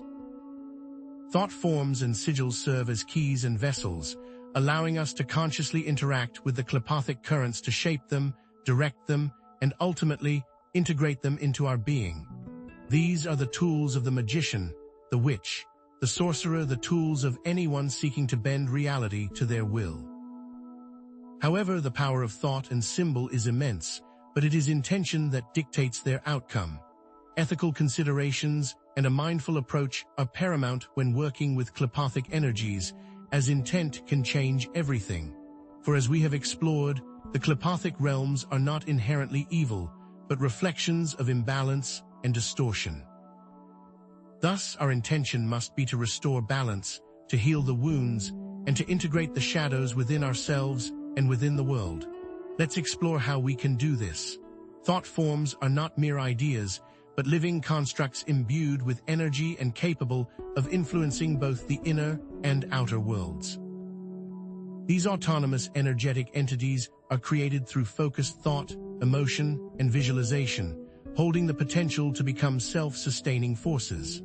A thought form is essentially a mental construct that, through the power of focused thought and emotion, takes on a life of its own, operating independently from its creator. Think of them as servitors or artificial entities created to carry out specific tasks or intentions. They are born from the crucible of the mind, forged in the fires of emotion, and sustained by the constant feeding of attention. Creating a thought form involves vividly visualizing its form, imbuing it with emotion, and repeatedly affirming its purpose. This process gradually solidifies its energetic structure, making it autonomous and self-sustaining. The first step is to clearly define the purpose of the thought form. What do you want it to accomplish? What specific task will it perform? Once you have a clear purpose in mind, you can begin to visualize its form. What does it look like? What are its characteristics? The more vivid and detailed your visualization, the more powerful the thought form will become. Next, imbue the thought form with emotion. What feelings do you associate with its purpose? The stronger the emotion, the more energy it will have. Finally, repeatedly affirm its purpose. This can be done through spoken affirmations, written statements, or simply by focusing your thoughts on its intended function. Through consistent visualization, emotional investment, and repeated reinforcement, the thought form will gradually solidify its energetic structure, becoming an autonomous and self-sustaining force. In the 1970s, a group of Canadians conducted an experiment known as the Philip experiment, aiming to prove they could collectively, with intention and belief, bring into existence the concept of a ghost that they had imagined and given life to. Researchers created a fictional character named Philip Aylesford, complete with a detailed backstory, personality, and even a physical description. Through collective imagination and focused belief, the group began to hold regular seances, attempting to communicate with their fictional creation. Surprisingly, after several months of consistent effort, the group began to experience paranormal phenomena associated with Philip, including table tipping, rapping sounds, and even visual manifestations. This experiment, though controversial, demonstrates the ability to manifest thought forms that exist outside of ourselves with repeated belief and intention. Does this mean that every ghost story is simply a collective thought form given life? Thought forms can be used to cultivate positive emotions, enhance creativity, and heal relationships. However, they can also manifest as negative beliefs, self-sabotaging behaviors, and even psychic attacks if fueled by negative intentions. A thought form created with the intention of healing can bring comfort, support, and even physical healing to the recipient. A thought form created with the intention of enhancing creativity can inspire new ideas, unlock hidden talents, and boost artistic expression.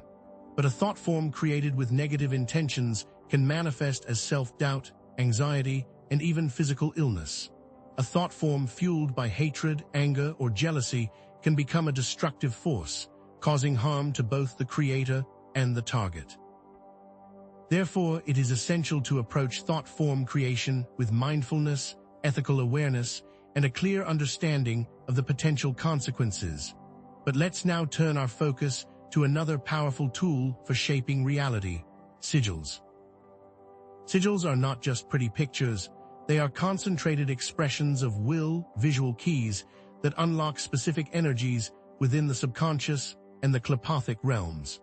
They are symbolic representations of specific intentions or desires, acting as visual keys to accessing and channeling KLIPPOTHic energies. A sigil is essentially a condensed statement of intent, distilled into a single, potent symbol. It is a visual representation of your will, a key that unlocks the power of the subconscious mind and connects you to the energies of the KLIPPOTHic realms. But where did this practice originate?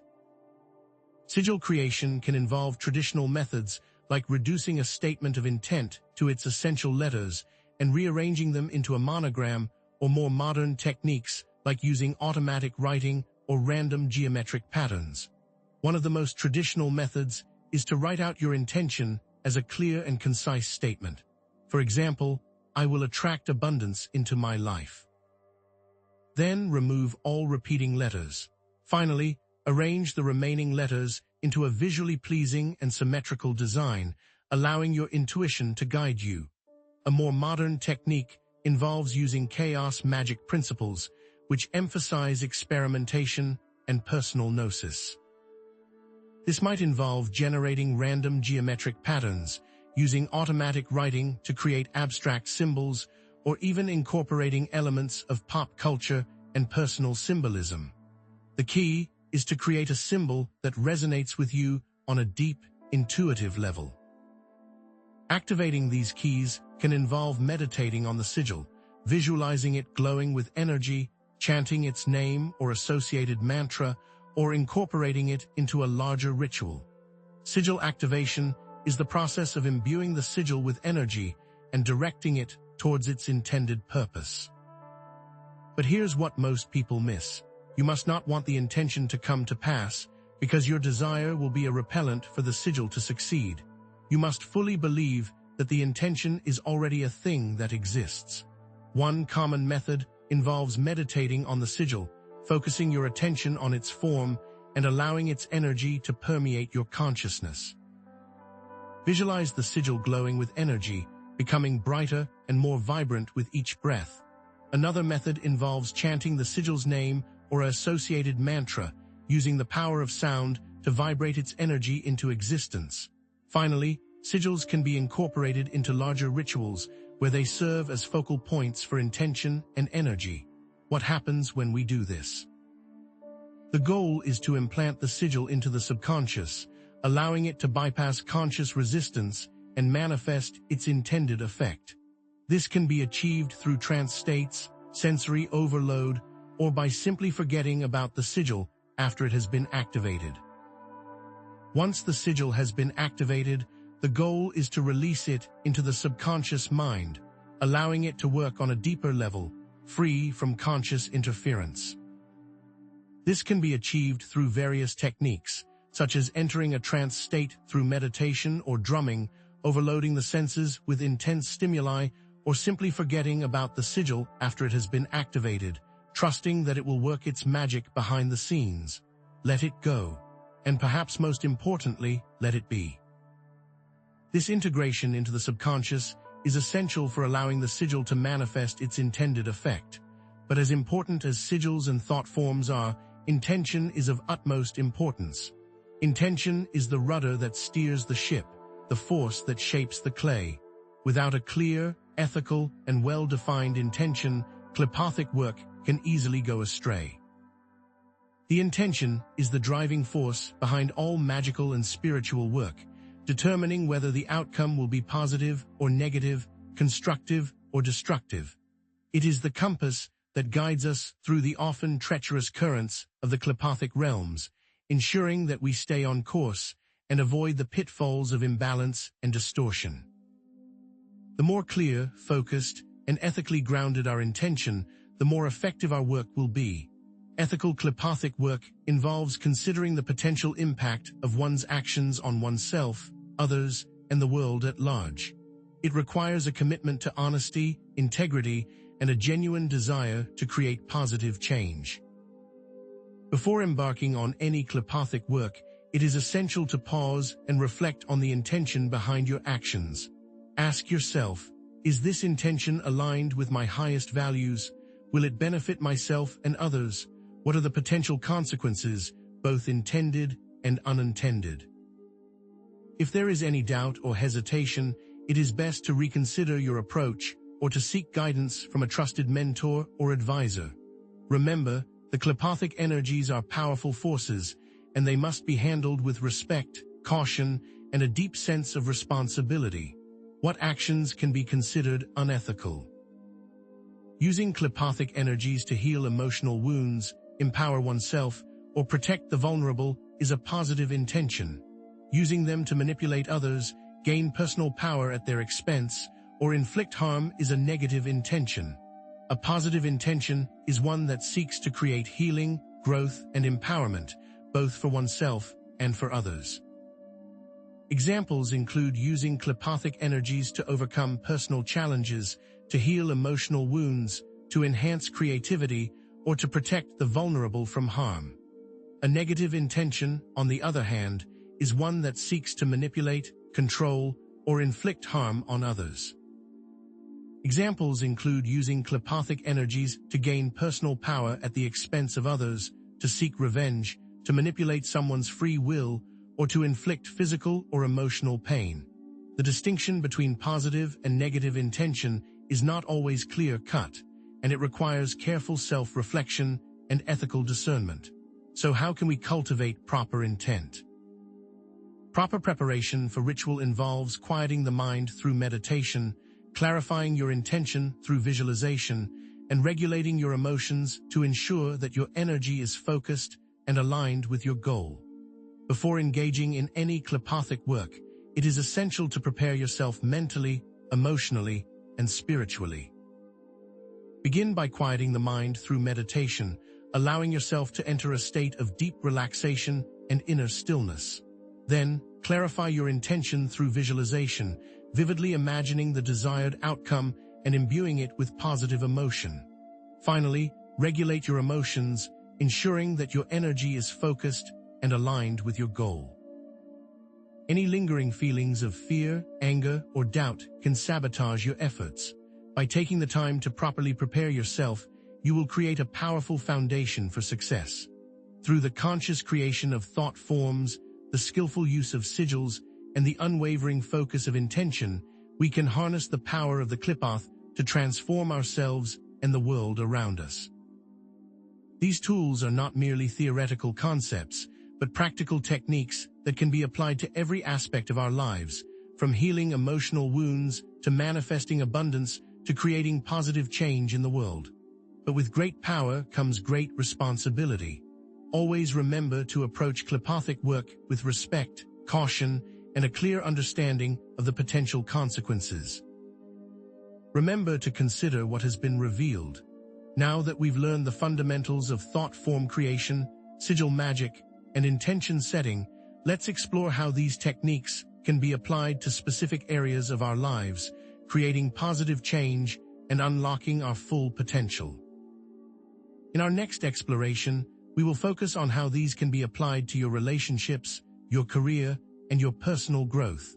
Having learned to wield thought forms and sigils, we now explore their practical application in the everyday struggles we all share: relationships, career aspirations, and the liberation from unwanted patterns.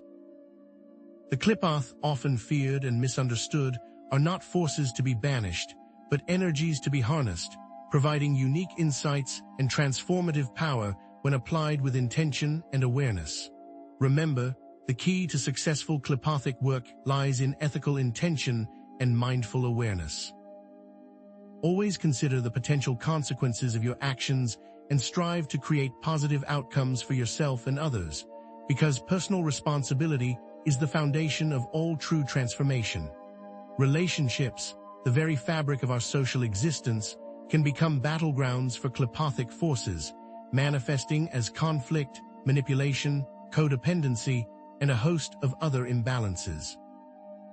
Consider, for instance, how Thormeal, the clipper associated with division and duality, can create a constant sense of discord, with partners constantly arguing and undermining each other, trapped in a cycle of blame and resentment. Gamaliel, the obscene one's link to the sphere of the moon, can manifest as obsession and addiction, with one partner becoming overly dependent on the other, creating a suffocating dynamic devoid of genuine connection. And who among us has not felt the sting of Galachab, the fiery clipper of Mars, which can fuel anger and resentment, leading to explosive outbursts and a breakdown of communication, leaving both partners scarred and alienated? But is there a way to transmute these destructive forces? Thought forms, those autonomous energetic constructs we discussed, can be used to cultivate empathy and understanding, helping partners to see each other's perspectives and connect on a deeper level. Imagine creating a thought form imbued with compassion, visualizing your partner's needs and desires, and directing that energy towards fostering a more harmonious connection. Sigils, those concentrated expressions of will, can be created to promote forgiveness, heal past hurts, and establish healthy boundaries, providing a framework for navigating conflict and creating a more balanced relationship. You might craft a sigil to represent clear and open communication, meditating on it daily and visualizing its energy permeating your interactions with your partner. Practice active listening, consciously seeking to understand your partner's perspective and using I statements to express your feelings and needs without blaming or criticizing. Create shared goals and work together to achieve them, fostering a sense of unity and purpose. By consciously applying these techniques, can we begin to heal the wounds inflicted by klippothic energies and create relationships built on mutual respect, understanding, and love? The path to career success and personal fulfillment can be fraught with klippothic obstacles, manifesting as fear of failure, procrastination, lack of motivation, and a host of other self-sabotaging behaviors. Nahimath, the clipper of the material world, can lead to a focus on material success at the expense of personal fulfillment, resulting in stagnation and a lack of purpose, leaving you feeling empty and unfulfilled despite your accomplishments. Bariel, the clipper of arrogance and pride, can manifest as self-righteousness and intolerance, hindering collaboration and innovation, blinding you to new ideas and opportunities. And Galachab, once again, can fuel self-criticism and perfectionism, leading to procrastination and a fear of taking risks, preventing you from pursuing your dreams and reaching your full potential. How then do we overcome these internal blocks? Thought forms can be used to cultivate self-confidence and overcome fear of failure, visualizing oneself succeeding and affirming one's abilities, replacing self-doubt with a powerful sense of self-belief. Sigils can be created to enhance focus, improve productivity, and foster perseverance, providing a constant reminder of your goals and a source of motivation. Try setting SMART goals that are specific, measurable, achievable, relevant, and time-bound, providing a clear roadmap for success.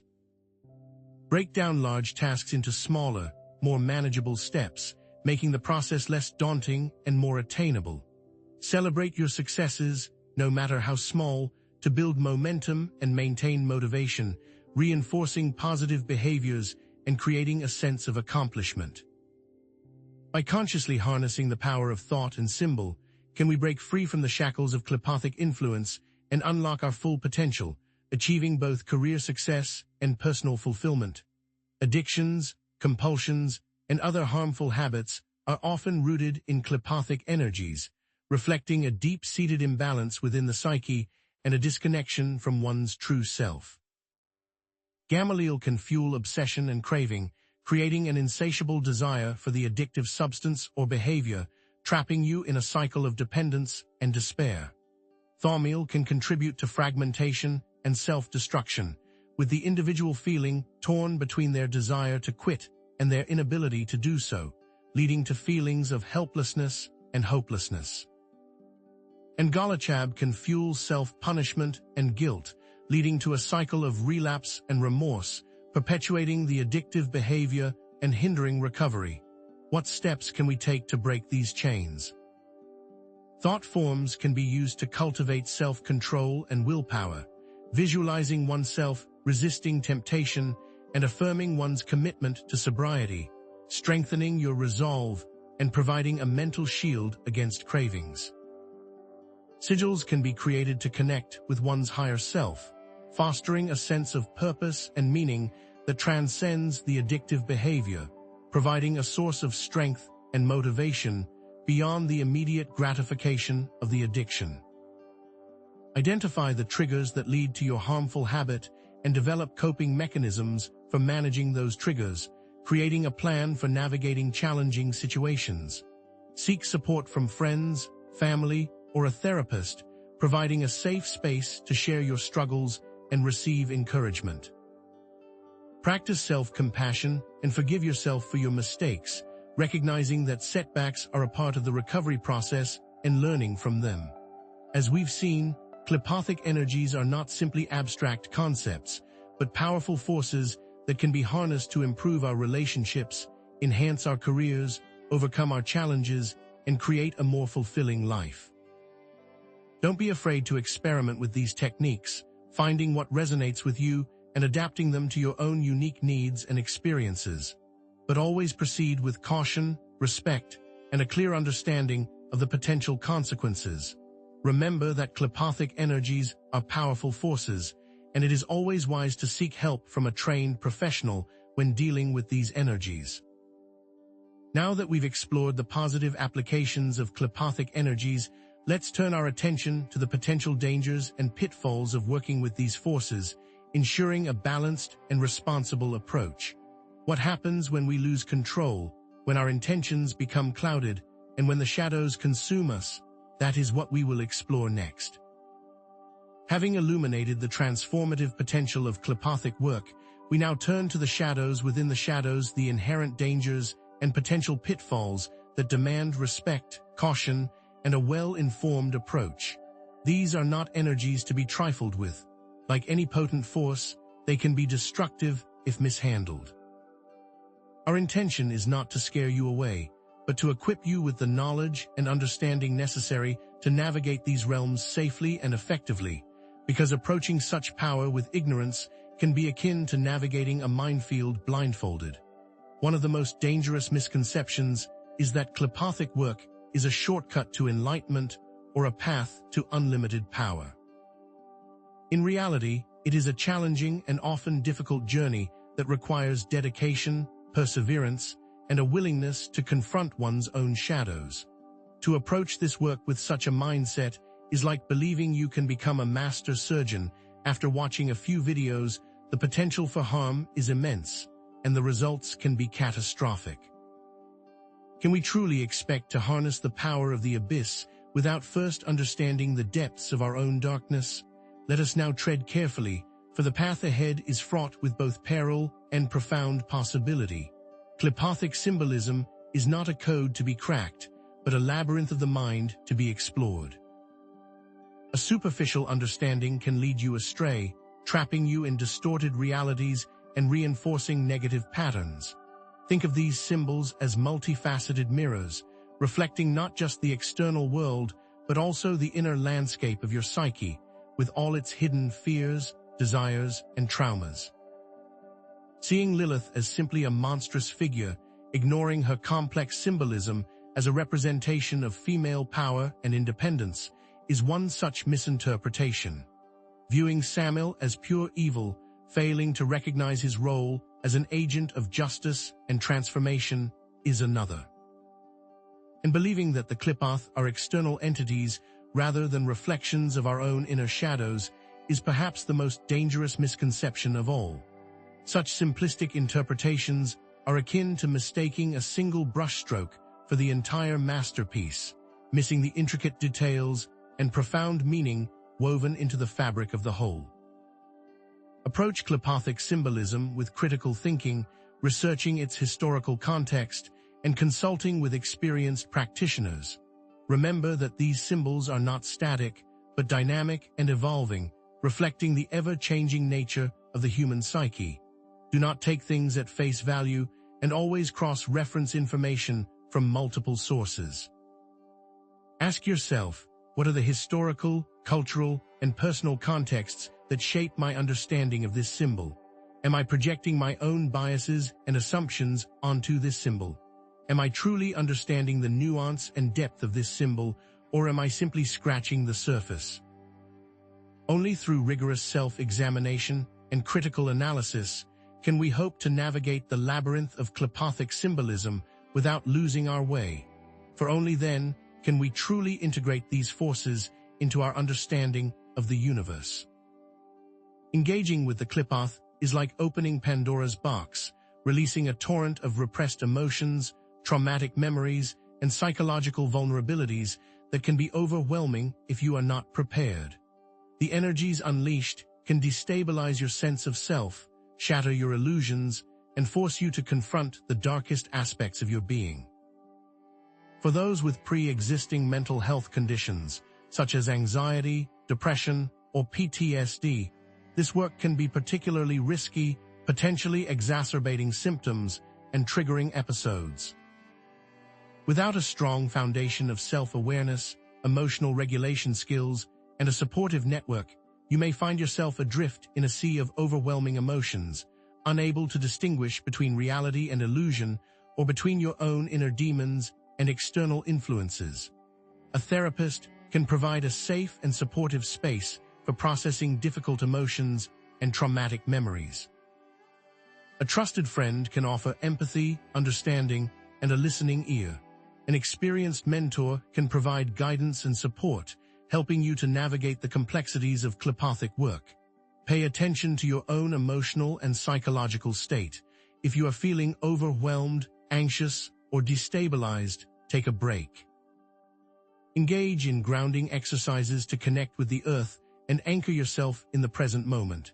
Practice mindfulness practices to observe your thoughts and emotions without judgment.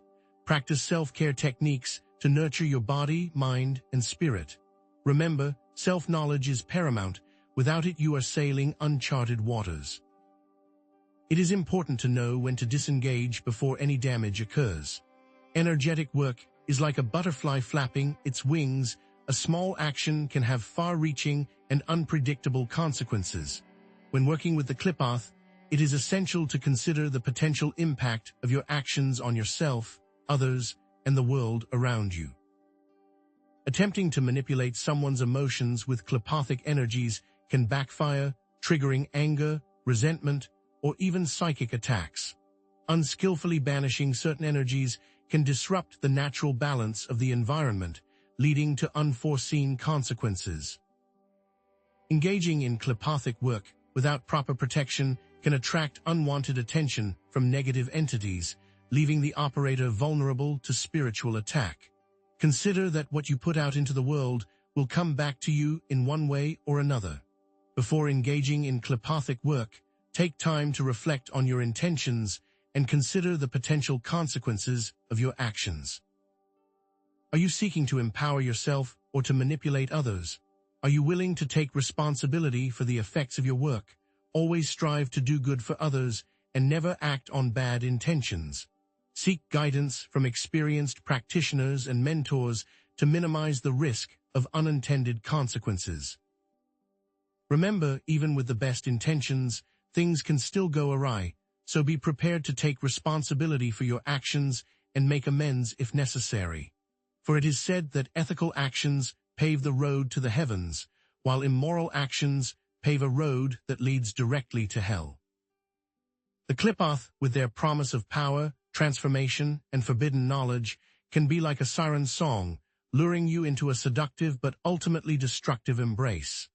The intense energies and altered states of consciousness associated with this work can be addictive, leading to a compulsive need to engage with these forces, even at the expense of your well-being.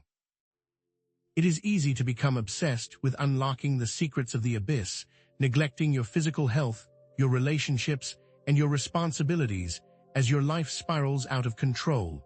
This is the siren song of the abyss, a desire for control over one's own life or the lives of others can lead to addiction and obsession. A need for validation from external sources, seeking recognition and approval through KLIPPOTHic achievements, is another pitfall. A longing for transcendence, attempting to escape the mundane realities of life through altered states of consciousness, can lead to addiction. Practice self-awareness, paying attention to your own motivations and behaviors. Set clear boundaries and stick to them, limiting the amount of time you spend engaging in KLIPPOTHic work. Maintain a balanced lifestyle, prioritizing your physical, emotional, and mental well-being. If you are struggling with compulsive behaviors or addictive tendencies, seek help from a therapist or addiction specialist. Remember, there are many paths to enlightenment, and there is no need to rush it.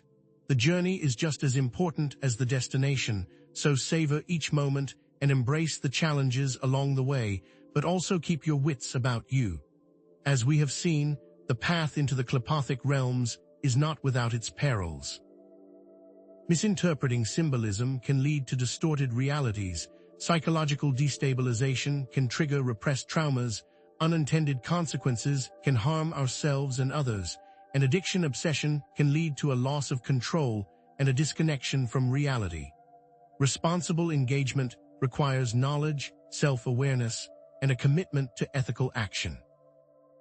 Approach KLIPPOTHic work with thorough preparation, cultivating self-awareness, prioritizing ethical considerations, and seeking guidance from experienced practitioners.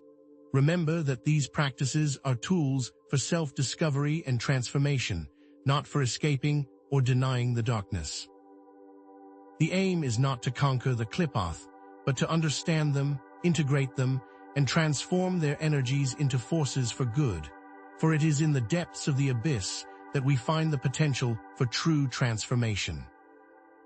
Now that we have explored the potential dangers and pitfalls of working with KLIPPOTHic energies, let's turn our attention to strategies for transforming these energies into positive forces, creating a more balanced, harmonious, and just world for ourselves and for generations to come.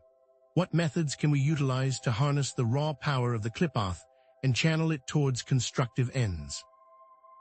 What hidden potentials lie dormant within these shadowed realms, waiting to be awakened and integrated into the totality of our being? And how can we ensure that our journey into the abyss leads not to destruction, but to a profound and lasting transformation? Having explored the potential dangers and pitfalls of working with KLIPPOTHic energies, we now turn inward, examining how these energies manifest as specific psychological shadows, the demons we each carry within. We've seen how ritual can be a means of engaging with these forces, but their truest manifestation often lies hidden within our own minds. But are these truly demons to be feared, or simply misunderstood aspects of ourselves? These are not evil spirits to be exorcised, but aspects of ourselves that have become twisted and distorted. Our task is to understand them, to integrate them, and to reclaim their power, for within these shadows lie hidden strengths waiting to be unlocked. What if the monsters under our beds were simply reflections of the darkness we refuse to acknowledge within ourselves? What if the key to conquering them lies not in banishment, but in understanding? We will delve into the shadows of pride, fear, addiction, and hate, exploring how these traits reflect the influences of specific KLIPPOTHic forces and how they can shape our thoughts, feelings, and behaviors. Consider this: are we truly masters of our own minds, or are we merely puppets dancing to the tune of these unseen forces? And how can we break free from their grasp? Pride, in its most destructive form, is a reflection of Thaumiel, the divided one, the Klippa of Kether. It is the illusion that we are separate from the source, that we are more important than others, that we are somehow superior. But what is the source of this illusion? Why do we so desperately cling to the notion of our own importance? Pride can manifest as arrogance, a condescending attitude towards others. It can create a sense of entitlement, the belief that one deserves special treatment. It can also lead to a lack of empathy, an inability to see the world from another's perspective. Think of the tyrannical CEO who believes they are above the rules, the self-proclaimed guru who demands unquestioning obedience, or the social media influencer who craves constant validation from their followers. These are all manifestations of pride run amok, blinding individuals to the humanity of others. How can we recognize the subtle ways in which pride creeps into our own lives, distorting our perceptions and poisoning our relationships? Driven by pride, individuals may exploit others for personal gain, manipulate situations to their advantage, and disregard the well-being of those around them. Consider the corrupt politician who uses their power to enrich themselves, the unscrupulous businessman who cuts corners to maximize profits, or the abusive partner who dominates their relationship through intimidation and control. These are the destructive consequences of unchecked pride, leaving a trail of broken lives in its wake. But what drives individuals to such extremes? Is it a deep-seated insecurity, a desperate need for control, or a fundamental lack of empathy? And can these patterns be broken? Pride ultimately reflects the separation of thaumiel. The person believes they are superior and therefore separate from source, further isolating them. This separation leads to a desperate need for external validation, a constant striving to prove one's worth, and an inability to find true inner peace. Is this never-ending quest for recognition worth the price of our own humanity? How can we break free from the illusion of separation and reconnect with the source of all being? Fear, in its paralyzing grip, is a shadow of Thagirion, the clipper of hard. It is a distorted perception of reality, an inability to cope with uncertainty, and a belief that we are powerless in the face of danger. Is fear merely a natural survival instinct, or is it something more sinister, a force that can hold us back from achieving our full potential? Fear can manifest as chronic anxiety, a constant sense of unease and dread. It can lead to paranoia, a suspicion that others are out to get you. It can also create a state of constant alertness, preventing you from relaxing and enjoying life. Think of the obsessive hypochondriac who is constantly worried about their health, the conspiracy theorist who sees hidden threats everywhere, or the agoraphobic individual who is afraid to leave their home. These are all manifestations of fear, limiting our lives and preventing us from embracing the unknown. Is there a way to overcome these crippling anxieties? How can we transform fear from a prison into a pathway to freedom? Driven by fear, individuals may avoid new experiences, isolate themselves from others, and become overly reliant on external sources of security, such as money, possessions, or social status. Consider the workaholic who sacrifices their health and relationships for the sake of career advancement, the hoarder who accumulates possessions to ward off feelings of insecurity, or the social climber who seeks validation through status and recognition. These are the destructive consequences of unchecked fear, leading to a life of isolation and unfulfillment. What is the root of these fears? Are they based on past experiences, societal conditioning, or something deeper? Fear ultimately reflects the illusion of separation, the belief that we are alone and vulnerable in a hostile world. This disconnect leads to a paralyzing effect as one searches in vain to find safety. But what if the world is not as dangerous as we perceive it to be? What if we are surrounded by unseen allies and sources of support? How can we overcome the illusion of separation and embrace a more connected and compassionate worldview? Addiction, in its relentless grip, is a manifestation of Gamaliel, the clipper of Yesod. It is a distorted sense of pleasure, a compulsive need to fill an inner void, and a disconnection from one's true self. Is addiction simply a moral failing, or is it a symptom of a deeper spiritual or psychological wound? And what can be done to heal this wound? Addiction can manifest as substance abuse, a dependence on drugs or alcohol to escape from reality. It can also lead to compulsive behaviors, such as gambling, sex addiction, or internet addiction. In all forms, the individual displays a disregard for their actions and their consequences. Consider the alcoholic who drinks to numb their pain, the gambler who chases their losses, or the internet addict who spends countless hours online, neglecting their real-life relationships and responsibilities. These are all manifestations of addiction, destroying lives and families. What drives individuals to seek solace in these destructive behaviors? And can they ever truly break free from their grip? Driven by addiction, individuals may engage in self-destructive behaviors, neglect their relationships, and lose control over their lives, spiraling into a state of desperation and despair. Think of the addict who loses their job, their family, and their health, all in pursuit of their next fix. Addiction is a disease that destroys not only the individual, but also those around them. But what if addiction is not simply a disease, but a spiritual crisis, a disconnection from one's true self, and a desperate search for meaning and purpose? Is it possible to find healing and wholeness through spiritual practices and self-discovery? The pull of addiction reflects the twisted energy of Gamaliel. To fix what is wrong with one's life, the need of the obscene ones is to fill the void with fleeting, destructive means and avoid what is causing the pain in their life. But what if true healing lies not in escaping the pain, but in confronting it, in understanding its roots, and in transforming it into something positive? How can we learn to embrace our pain, to see it as a teacher, and to use it as a catalyst for growth and transformation? Hate, in its consuming rage, is a reflection of Galachab, the Klippa of Jebura. It is unchecked judgment, a dehumanization of others, and a desire to inflict pain and suffering. Is hate merely a natural human emotion, or is it a destructive force that can poison our minds and souls? What is the root of hate, and how can we overcome it?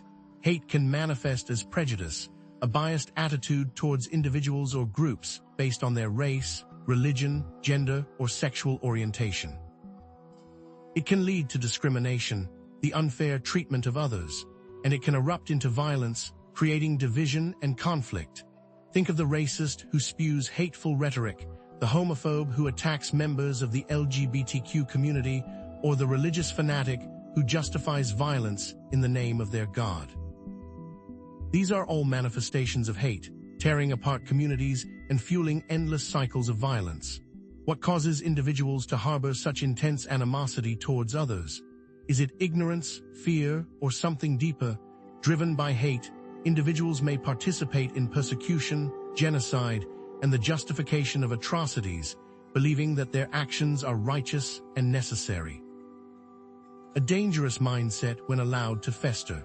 Consider the perpetrators of the Holocaust, the architects of the Rwandan genocide, or the members of hate groups who advocate for violence and discrimination. These are the horrific consequences of unchecked hate, demonstrating the capacity for human beings to commit unspeakable acts of cruelty. But what if hate is not simply a product of human nature, but a symptom of a deeper spiritual sickness, a disconnection from our shared humanity, and a failure to recognize the inherent worth and dignity of all beings? The burning flames of hate reflect the destructive energies of Galachab. When hate is given free rein, the person will burn the world around them until there is nothing left. How can we extinguish these flames, heal the wounds of division, and create a more just and compassionate world? The key is empathy and understanding, to view all as part of the source, and to see hate for what it is, another way to be separate. Real-world people who have walked the path of the KLIPPOTH exist, and show the dangers that exist. Gilles de Rais, Howard Hughes, and Adolf Hitler are all examples of the manifestation of these forces. These figures embody the dark potential that lies dormant within us all, demonstrating what can happen when shadow traits are left unchecked. But what lessons can we learn from their tragic stories, and how can we avoid walking down the same destructive path? Gilles de Rais, a Joan of Arc lieutenant, later indulged in pride and sexual perversion, exhibiting the horrific manifestation of his ego and a lack of control. Once a celebrated war hero, he descended into depravity, committing heinous crimes against children. What drove this man to such extremes? Was it the trauma of war, a deep-seated psychological disturbance, or something more sinister? Howard Hughes was overtaken by the fear of germs, leading to isolation, further solidifying his fear and a life of reclusion, a life driven by control and fear. The once daring aviator and filmmaker became a recluse, consumed by obsessive-compulsive disorder and paranoia. How can we prevent fear from taking over our lives? How can we transform our anxieties into sources of strength and resilience? Adolf Hitler's life was one driven by hate and an intolerance for others, leading to the horrific events of the Holocaust and the systemic murder of millions based on nothing but hate. He rose to power by exploiting fear and prejudice, unleashing a wave of destruction that engulfed the world. But was Hitler simply a monster, or was he a reflection of the darkness that lurks within us all? The scariest part is that he made an entire population of people think that hate was the answer. Each one of these figures represent the horrific potential in us all, for good and for bad. They are cautionary tales, reminding us of the importance of self-awareness, ethical action, and a commitment to wholeness. But what if there is no such thing as pure good or pure evil? What if we are all capable of both great acts of kindness and unspeakable acts of cruelty? These case studies, though vastly different, share a common thread, a disconnection from source, an imbalance of power, and a failure to integrate the shadow self. They serve as cautionary tales, reminding us of the importance of self-awareness, ethical action, and a commitment to wholeness. Recognizing these patterns in ourselves and others can cultivate greater self-awareness, compassion, and a more balanced understanding of the human condition. We can learn to navigate the shadows without succumbing to their power. These traits, though potentially destructive, are not inherently evil. They can be transformed into positive forces, driving us to achieve great things, to overcome adversity, and to create a better world. We must strive for a balance, not perfection, for even in darkness there can be light. The KLIPPOTH, as we have seen, are not external entities lurking in the shadows, but inner demons that must be confronted and integrated. By understanding these forces, we can take control of our lives and transform our shadows into sources of strength. But how do we go about integrating these dark aspects of ourselves? What practical techniques can we use to confront our inner demons and reclaim our power? Navigating the complexities of the human psyche requires self-awareness, ethical action, and a commitment to wholeness. It is a journey of continuous learning, growth, and transformation. Now that we have explored the KLIPPOTH as psychological shadows, let us turn our attention to strategies for transforming these energies into positive forces, creating a more balanced and harmonious world for ourselves and for future generations. What if the key to personal and collective transformation lies not in suppressing our darkness, but in embracing it, understanding it, and integrating it into the totality of our being through practices of meditation and acceptance? What if the very forces that threaten to destroy us also hold the potential to unlock our greatest strengths? Having explored the dark potential within us all and the potential dangers of the KLIPPOTH, let us now turn towards the light and the transformative art of transmuting these liabilities into assets, alchemizing lead into gold within our own psyches. But are we truly capable of such a radical transformation? Can we truly overcome our inner demons and emerge stronger and wiser than before? The goal is not to eradicate these shadows, which is impossible, but to understand their root, integrate their lessons, and redirect their energy towards positive expressions of the self. It's about consciously understanding and harnessing their energy for constructive purposes. What if the very traits we deem most undesirable could become our greatest strengths? And what if the path to enlightenment lies not in denying our darkness but in embracing it? We'll explore concrete methods of transforming these inner demons, reframing limiting beliefs, cultivating empathy, practicing radical self-acceptance, and rechanneling aggression into passionate advocacy. We will start by learning how to deal with pride. Pride, as we have discussed, can isolate us. But if rechanneled, it can be the strength to stand tall and be true to oneself. Humility is not about diminishing yourself, but about seeing yourself clearly, acknowledging your strengths alongside your weaknesses, and recognizing that your worth is not contingent on external validation. It is not about self-deprecation, but about an honest recognition of one's strengths and limitations. How can we cultivate this kind of humility, one that empowers us rather than diminishes us? And how can we use it to build stronger, more meaningful connections with others? Humility opens the door to authentic connection, allowing you to relate to others with genuine empathy and understanding. It prevents the arrogance and entitlement that often accompany unchecked pride. Service becomes the antidote to pride's isolating, affects a conscious choice to use your talents and resources to benefit others, fostering a sense of interconnectedness and shared humanity. By understanding that we are all interconnected, we begin to chip away at the pride that separates us, and in doing so, we are much more in touch with the source. Service becomes the antidote to pride's isolating, affects a conscious choice to use your talents and resources to benefit others, fostering a sense of interconnectedness and shared humanity. Service is a way to refocus that energy and pride into something positive.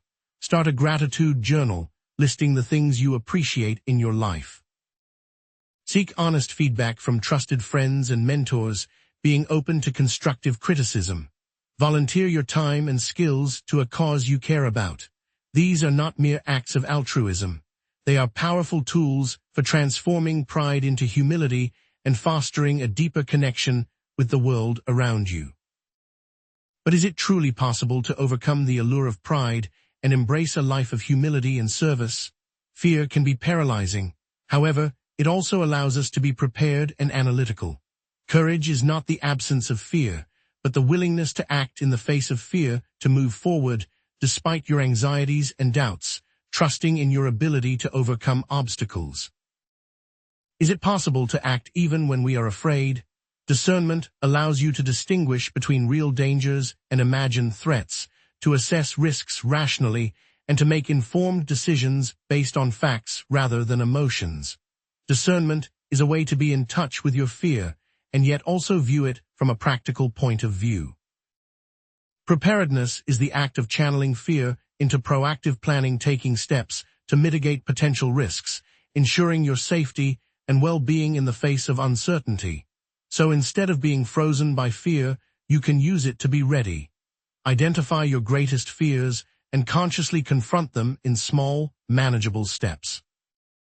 Practice mindfulness to observe your thoughts and emotions without judgment, allowing you to respond to situations with greater clarity and composure.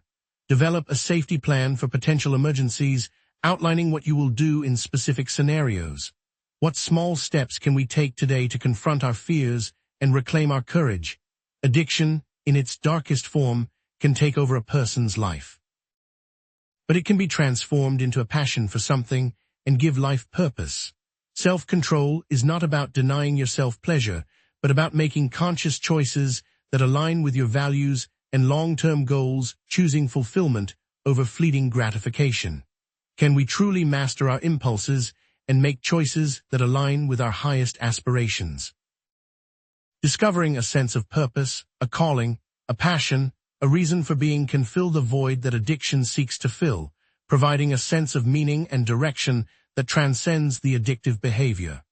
Authentic connection, building meaningful relationships, fostering genuine intimacy, and connecting with a supportive community replaces the isolation and loneliness that often fuel addiction. For the addict, this seems like an impossible task. Set clear boundaries, limiting your exposure to triggers and temptations. Explore your values, identifying what is truly important to you. Join a support group, connecting with others who understand your struggles and can offer encouragement and accountability. Are we willing to do the hard work of self-discovery and community building to overcome our addictive tendencies? Hate can consume a person and lead to violence and evil. However, if focused, it can be turned into justice and create a world that is a better place for all. Empathy is not about condoning harmful behavior, but about understanding the underlying pain, trauma, and circumstances that lead individuals to act in destructive ways, seeking to understand rather than simply condemn. Empathy allows for the hate to become something productive and less consuming. Is it possible to understand all human suffering? Compassion compels us to act, to alleviate suffering, to create a more just and equitable world, transforming our anger and outrage into constructive efforts to heal the wounds of humanity. Justice becomes the righteous expression of our transformed hate, a commitment to challenge oppression, to advocate for the marginalized, and to create a society where everyone has the opportunity to thrive. Practice active listening, truly hearing and understanding the experiences of others, especially those who are different from you. Volunteer your time to social justice organizations, supporting causes that promote equality and human rights. Advocate for policy changes that address systemic inequalities and create a more just world. Can we truly transform our hate into a force for good, creating a world where justice and compassion prevail? The ultimate goal of transformation is not to create a flawless version of oneself, but a more authentic, integrated whole. That includes embracing and understanding both the light and the dark aspects that make up each of us. This integration involves acknowledging and accepting our shadow selves, recognizing that these darker aspects are not inherently evil, but rather distorted expressions of our potential. What if the very traits we deem most undesirable hold the key to unlocking our greatest strengths and fulfilling our deepest purpose? Mindful awareness is observing thoughts without judgment, allowing detachment from emotional triggers. Self-compassion is treating oneself with the same understanding offered to others. Creative outlets allows for the processing of difficult emotions in a safe space where feelings can be sorted out and understood. The key is awareness and acceptance. Understanding the self is a constant journey that can and should take a lifetime. The more one embraces the need to understand the KLIPPOThic energies within oneself, the more rewarding the journey becomes, and the closer one is to understanding the whole. The KLIPPOTH are here to stay, and understanding that can be very beneficial. Just as a snake sheds its skin to grow, we too can shed the negative traits of the KLIPPOTH and be reborn. Each one of these represents our transformation from the lower, baser self to the higher, nobler self. The path to shadow integration is one that allows us to fully shed and fully grow into what we are meant to be. But are we truly willing to embrace this path of transformation, to confront our inner demons, and to emerge as more complete and integrated beings? Embrace your shadows and know that each one of them contains a lesson. Every single one of them is a chance to fully express what it means to live a fulfilled and enriched life. Use this power that you have learned today and create a new tomorrow. Embrace your shadows, for they hold the key to your wholeness. The path to fully understanding the KLIPPOTH is one that continues for eternity. What you have learned today is a start. And what lies next in the exploration of the KLIPPOTH? Is there a means to look at the KLIPPOTH in different ways? That is something we will discuss next time. The path to self-transformation requires that we each become like the gatekeepers from ancient lore. Each of those gatekeepers has challenges, gifts, and an important lesson for those who wish to pass. Now is the time to explore those lessons. But what if these gatekeepers are not external entities, but aspects of our own consciousness, reflections of the trials we must face on our journey to wholeness? And what if engaging with them could unlock hidden potentials and transform our understanding of the self? The beings in the KLIPPOThic realms can serve as guardians or guides. They can also be destructive forces. It is only with a strong moral compass that those who can face these beings will succeed and become stronger. But is a strong moral compass enough to navigate the treacherous currents of the KLIPPOThic realms, or do we need something more?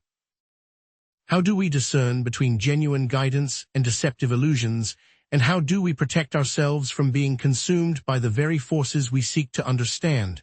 We will now explore the nature of Lilith and what can be learned, the trials of Samil and what wisdom can be gained, the passion of Nama and how one can be tempered, as well as the force of Agret Bat Malet and the will to persevere. But before we begin, let us understand one thing. The path of the KLIPPOTH is for those who have a strong connection to their morals, for it is easy to fall into darkness if one does not know themselves. Do you know yourself? Do you know your passions? Do you know your trials? The demonization of Lilith has led many to misunderstand her. She is the path to ultimate feminine independence. She stands against tradition, subservience, and every single expectation placed upon her. But is her rebellion simply a rejection of patriarchal norms, or does it represent a deeper yearning for self-expression and authentic connection? And what if her story is not a cautionary tale of female defiance, but a powerful call to reclaim the silenced aspects of the feminine psyche? Lilith grants those who follow her example heightened intuition, creativity beyond measure, and the ability to see truth in a world that pushes lies. The truth will always be in front of you, she teaches, even if others don't see it, you can. But how does one cultivate this heightened intuition, and how can it be distinguished from mere wishful thinking or emotional bias? And how can we harness this creative power to transform our lives and the world around us? Many who have followed her path have unlocked hidden potentials and turned their lives around for the better. Those who follow Lilith will be tested. They will be tempted to fall in line, to give in to the easy path. They will learn that claiming one's sexuality can be a blessing and a curse, and they will face the ultimate trial to learn that they are the masters of their own destiny. But is this path of self-mastery a solitary journey, or does it require connection and collaboration with others? And how can we navigate the complexities of sexuality and desire without succumbing to manipulation or exploitation? Know that with Lilith, you are never truly alone. Embrace your inner power and write a journal entry about claiming what it is that you truly want in this world, even if others say you cannot have it. Write a poem, a song, a dance that gives a voice to your repressed desires. Create a piece of art that defies expectations and challenges societal norms. This is what Lilith seeks. She wants you to have a voice, and now is the time to share that voice with the world. But can we truly embrace our inner power without acknowledging and integrating our own shadows and vulnerabilities? Can we truly claim our independence without risking isolation or alienation? Samael is more than just an accuser, he also tests faith. He will try to make you stumble, but also makes you stronger in your faith. He is a necessary evil that guides the path for true ascension. But is Samael truly evil, or does he simply play a necessary role in the cosmic drama, challenging our beliefs and forcing us to confront our limitations? And what if his accusations are not attacks, but opportunities for growth and self-discovery? From Samael one gains a great gift. They are gifted with discernment that allows them to not be deceived. They gain courage, the likes of which have never been felt, and they will stand up for what is right. But how does one cultivate this discernment, and how can it be distinguished from mere cynicism or suspicion? And how can we use this courage to defend truth and justice without resorting to violence or aggression? Discernment is a tricky business, so you must be prepared to potentially fail. The trials of Samael are dark and difficult. One will face their fear head-on, no longer being able to hide or avoid. They will stare into the face of their own shadow, understanding and integrating this beast, and they will make impossible choices. But are we truly prepared to confront our deepest fears and darkest aspects of ourselves? Can we truly integrate our shadows without being consumed by them? Samael forces us to look at that which we would often ignore. Take an afternoon and perform mirror work. Look into the face of your own demons. Forgive and understand, then use their strength to succeed. Read a book that challenges your beliefs and try to see the world from a different perspective. Engage in a debate with someone who holds opposing views, seeking to understand their reasoning and find common ground. This is what Samael teaches, and only through this practice can the self be known. But can we truly see ourselves clearly without the distortions of our own biases and self-deceptions? Nama has long been considered the seductress of humanity, but she is a goddess of far more than just lust. She is a being that brings passion and emotion. She also grants the ability to forgive. But is passion simply a dangerous force to be controlled, or can it be a source of creativity, inspiration, and connection? And what if forgiveness is not just a moral virtue, but a key to healing and liberation? Passion is key, but it is a fine line to tread. Nama grants an impressive array of gifts, from a heightened artistic talent to an emotional intelligence that transcends modern understanding. She allows one to connect with others on a level rarely seen. But how does one cultivate this artistic talent, and how can it be used to express and transform our emotions? And how can we develop this emotional intelligence to navigate the complexities of human relationships? What does Nama want in exchange for such gifts? The path to understanding Nama is filled with pitfalls. One must first learn how to control their own desires, to let passion guide and not control. One must also show great care in how they treat others. But can we truly control our desires without repressing our emotions or denying our needs? And how can we treat others with compassion without sacrificing our own boundaries or enabling harmful behavior? Nama is a temptress, and you must be prepared. Go into nature and express your creativity in a healthy way. Pick up trash, help an animal, or in general perform a random act of kindness. Forgive someone who has slighted you, be the better person. But can we truly forgive others without forgiving ourselves first?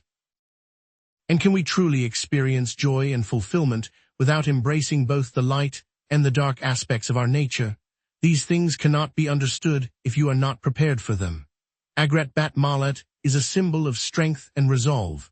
She is the perfect embodiment of resilience and is the perfect example of maintaining inner strength even when the world is falling apart. But is resilience simply a matter of willpower, or does it require a deeper connection to our inner resources and our spiritual purpose? And what if our greatest challenges are not obstacles to be overcome, but opportunities for growth and transformation? Agrat Bat Malat shows us how to be tough.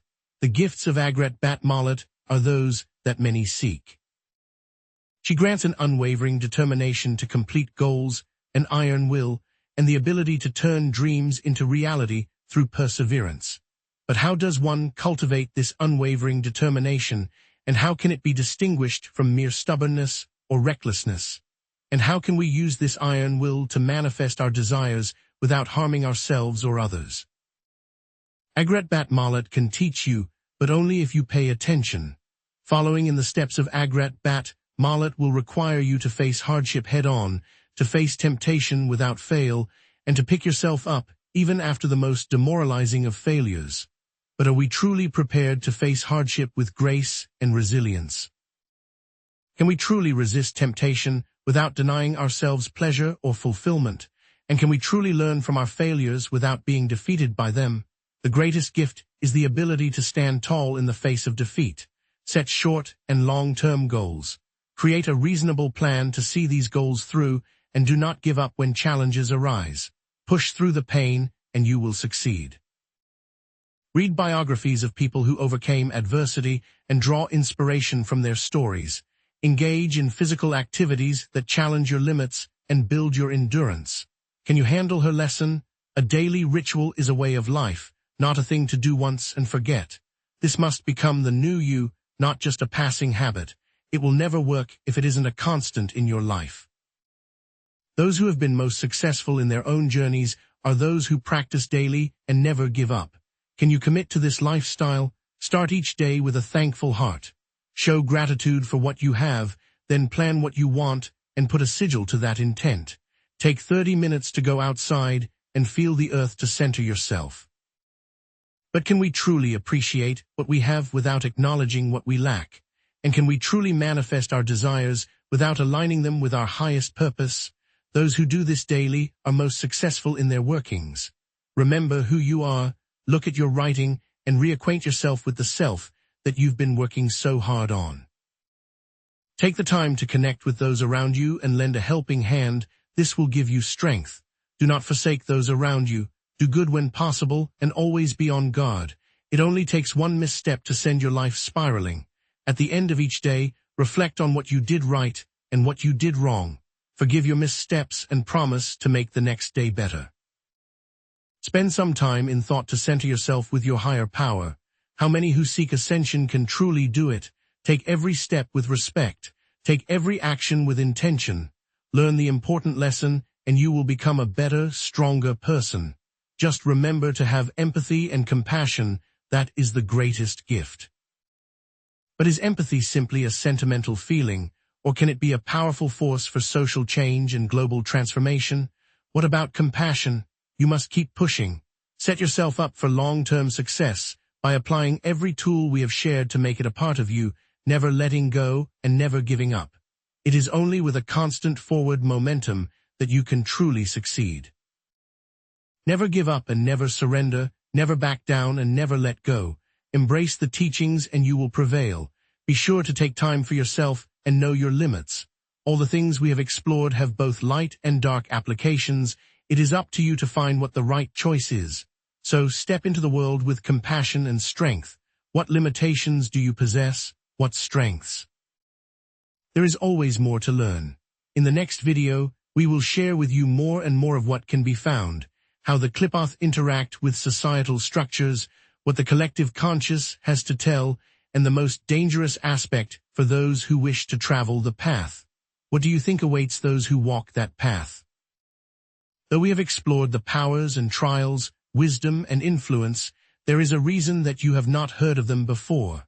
Now, we will uncover the history of their rejection. Fear is a strong influencer of the human spirit, and it has led many down an incorrect path. Religious, cultural, and personal fears all shape our conscious thought, and have led to a shunning of all things deemed evil and demonic. Now, the pendulum must swing to the other side. There needs to be a new appreciation for the balance and understanding of these practices, as their powers should be embraced and respected, not feared.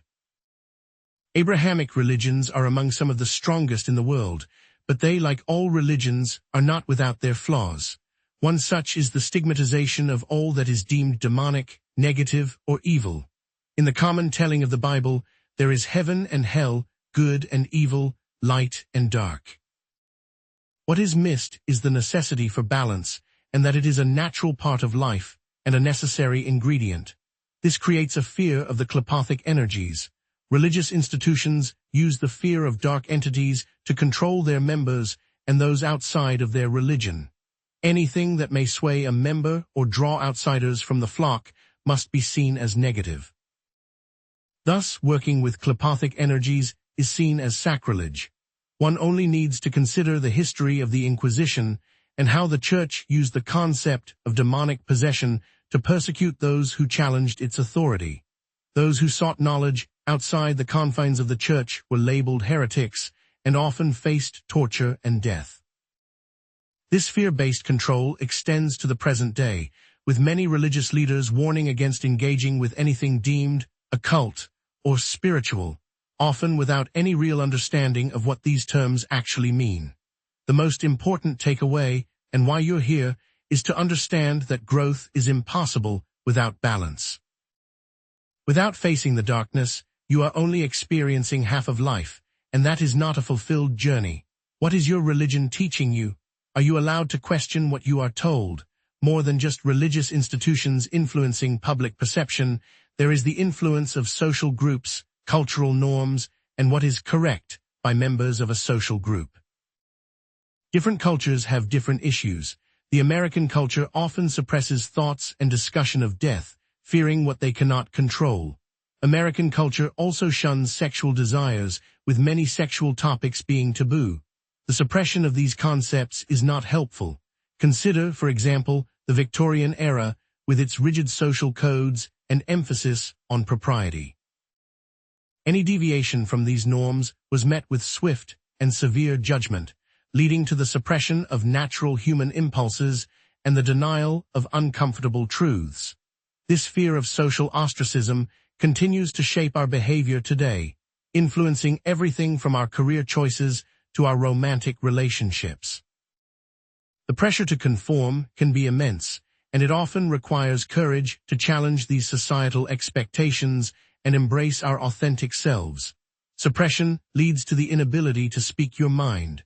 When that is the case, it becomes more and more difficult to be honest with others, to be honest with yourself, and to critically explore the world around you. Instead, one must break free and explore those boundaries. Seeking new understanding is the key to thriving. The current world has no room for those who do not think critically, who don't challenge what they are told, or simply believe every word they hear. Apathy is a curse. Action is required. Above all, the most pressing issues are those within the individual psyche. Every trauma, every microaggression, every memory, and all the things you've forgotten as well, these are all challenges for what is to come. Facing and embracing those difficult things in your life is not easy. This will require that you remember events that were hard, that you face those parts of your psyche, and that you embrace your own past and your current circumstances. Without that, it will never work. Exploring the KLIPPOTHic forces requires strength, self-awareness, and personal responsibility. Think of the common experience of childhood trauma and how often individuals suppress these memories in order to cope with the pain. These suppressed traumas, however, continue to exert a powerful influence on their lives, shaping their relationships, their career choices, and their overall sense of self. Facing these traumas requires immense courage and a willingness to confront the darkness within. But is it a worthwhile journey? True strength comes from within, just like we discussed with Agrat Bat Malat. Self-awareness allows you to find where it is that you are lacking or where you need to find more power. Finally, personal responsibility will tell you if what you are doing is right or wrong. This path is not for everyone. Some will never be able to take the journey due to trauma or circumstance. That is okay. But the ones who can and do should remember that it is their duty to improve their society. There is great danger in imbalance, either completely rejecting the energies or completely embracing them. In either case, the person loses sight of the forest for the trees and can no longer understand the true meaning of anything. Only accepting the positive will give a person ignorance. They will only see what is on the surface and believe that there is nothing else. While this seems like a peaceful existence, they are in a constant state of denial. The fairytale world can be dangerous. Consider the case of someone who only consumes positive affirmations and avoids any form of criticism or negative feedback. While they may feel good in the short term, they are ultimately hindering their own growth and development. They become blind to their own flaws and weaknesses, and they are unable to learn from their mistakes. Only accepting the negative will lead to a jaded and empty existence. There is no ability to move on or see what is right in their life, leading to a constant struggle to simply stay alive from day to day. There is no end, and it is a terrible way to exist. Imagine a person who is constantly focused on the negative aspects of life, dwelling on their past failures and expecting the worst possible outcome in every situation. They become trapped in a cycle of despair, unable to see the beauty and potential that surrounds them. The only way to truly live is to walk the tightrope, to explore the dualities, to make mistakes and learn, and to grow into what it is that you are meant to become. This is why the KLIPPOTH must be known and explored. Today we have learned the importance of what exists in this world and what is so easily cast aside. Exploration is key, and ignorance is not bliss. Learn your potential to become the greatest that you can be and to reject the common societal thought. This is not an easy task, but one that you are now prepared for. Take every step seriously and never lose hope. There is only a beginning, no middle and end. Now we will take those steps. We will learn more of the path, what comes next, and what is required to become better. There is only one simple rule: never give up. But what awaits those who truly embrace this path, and what transformative power lies dormant within the shadows? Now that we have explored the concepts and history, it is time to walk that path.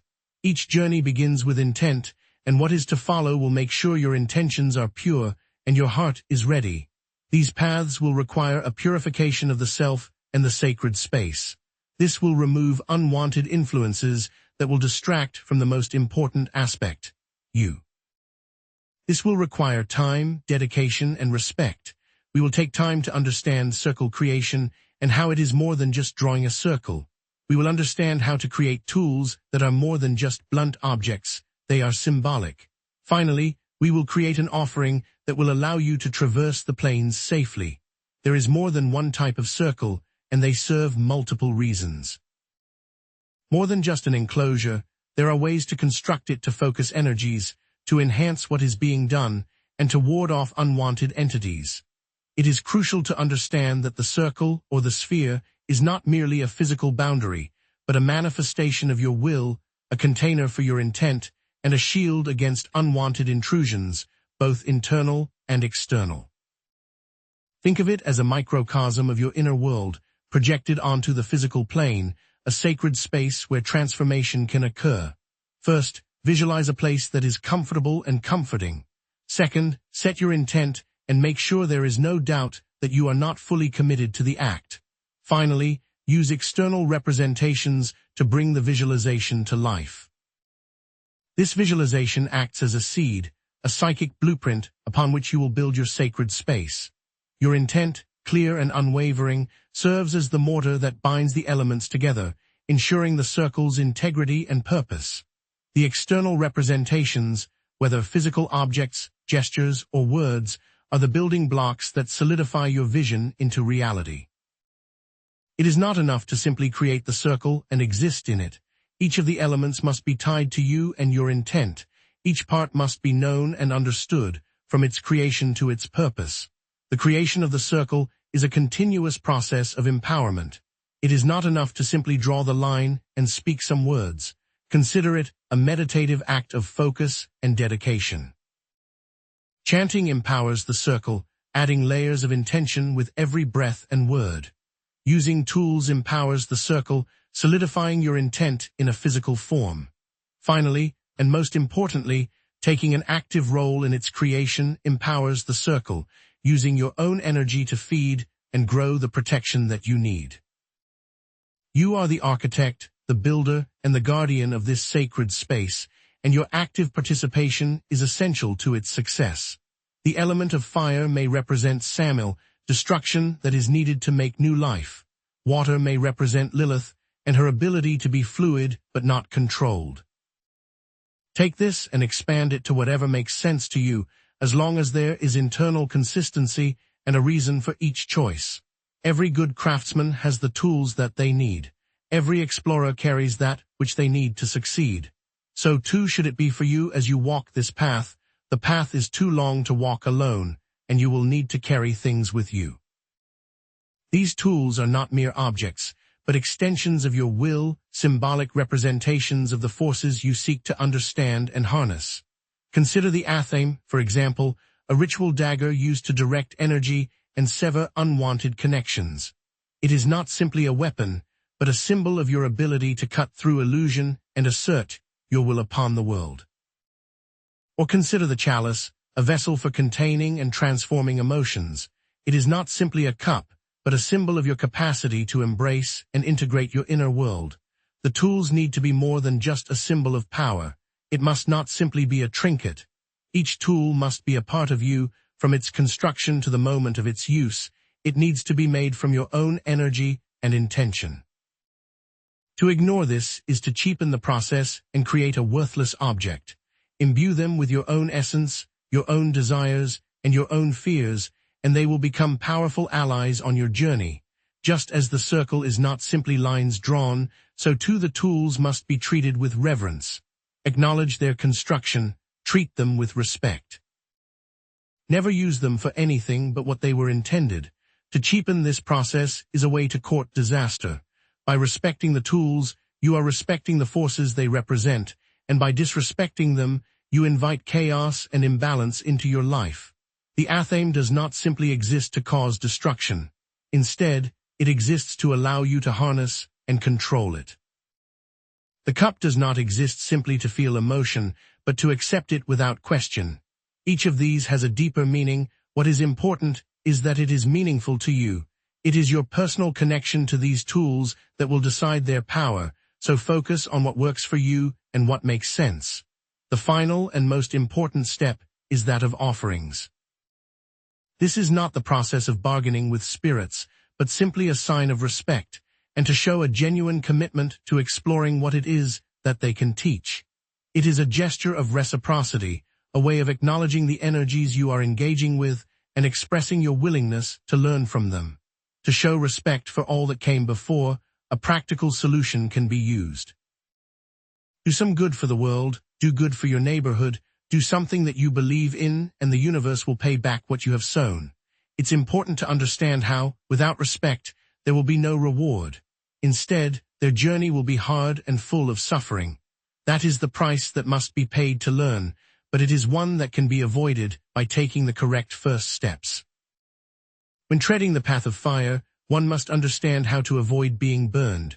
When swimming in the sea, one must learn how to swim. So too must it be when walking the plane of the KLIPPOTH, one must know respect or all will be lost. Acting responsibly when using these energies and walking these paths is of the utmost importance. Otherwise, harm and destruction will come. The KLIPPOTHic forces are not to be trifled with, and those who approach them with arrogance or ignorance do so at their own peril. These steps are easy to follow, but they require more than just intent. As we have said before, without the self, there is no action. All of this, the circles, tools, and offerings, mean nothing if you do not bring yourself to the journey. Everything that we have discussed until this point depends on the ability of the user to bring their own power to the event, and to not simply read words off a page or simply copy what they see others do. This is your life, your magic, so make it your own. Be warned that the journey for self-understanding is long and fraught with peril. There is no guarantee of success. There is only a requirement of respect and genuine desire to change for the better. The most dangerous parts are still to come.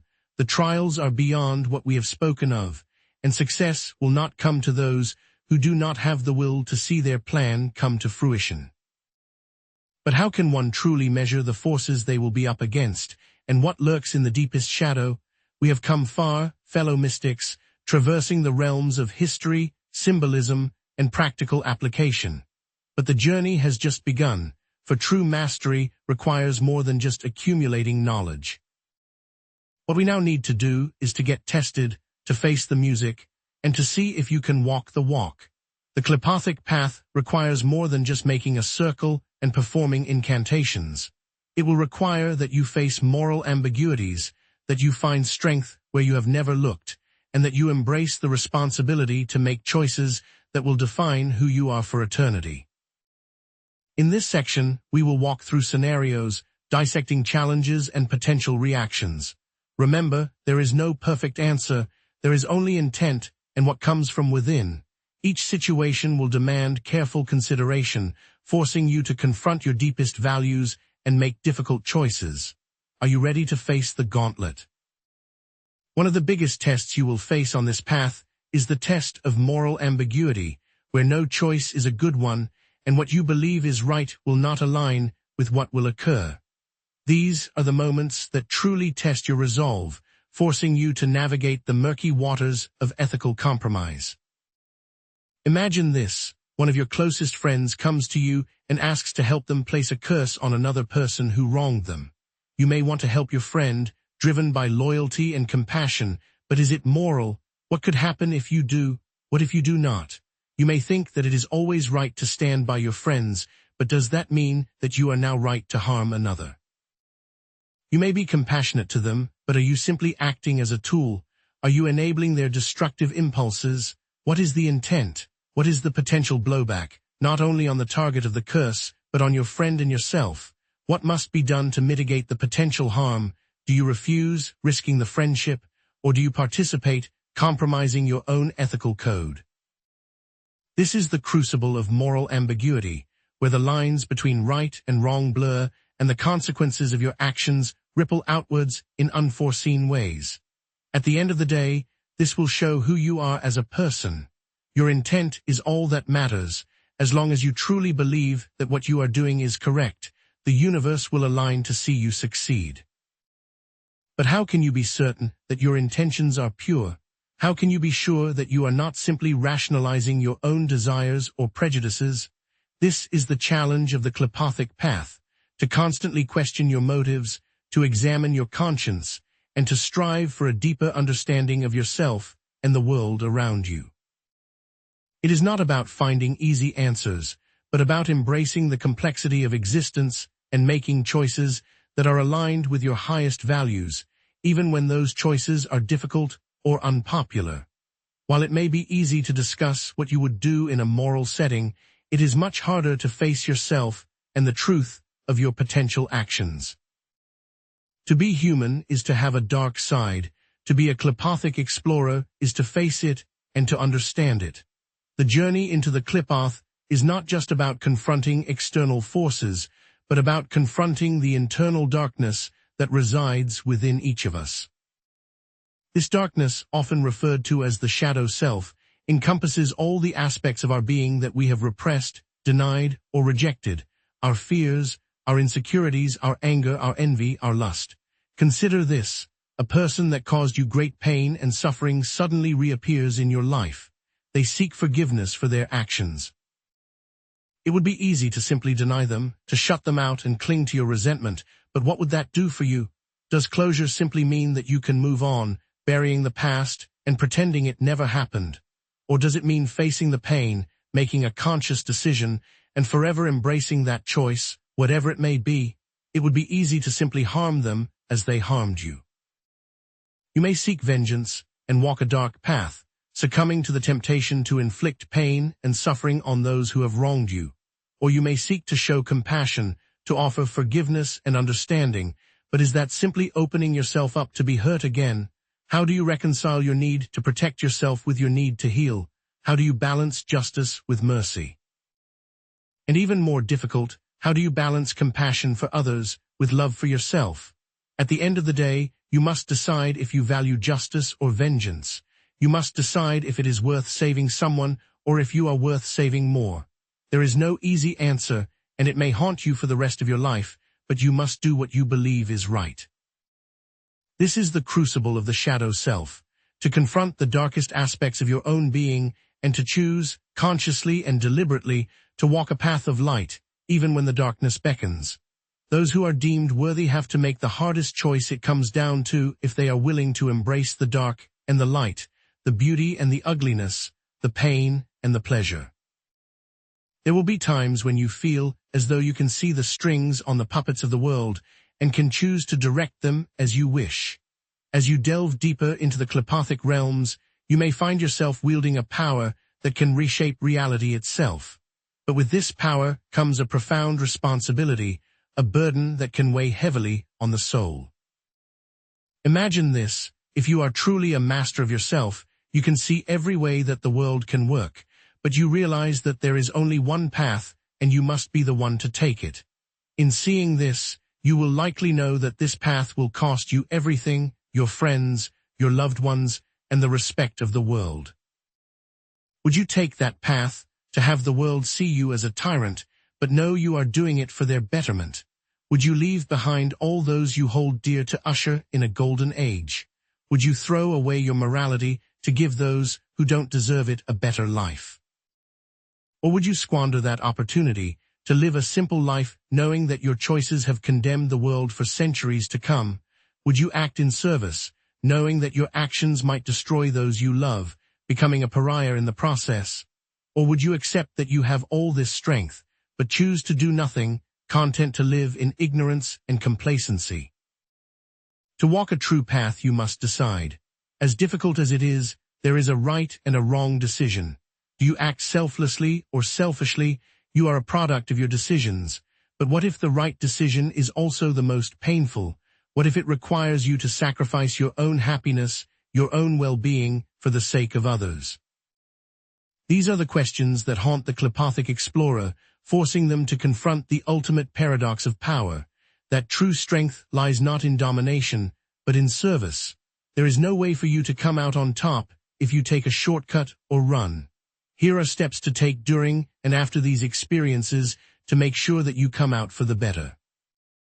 Take the time to explore what and why this has happened, and do so with an open mind, without judgment.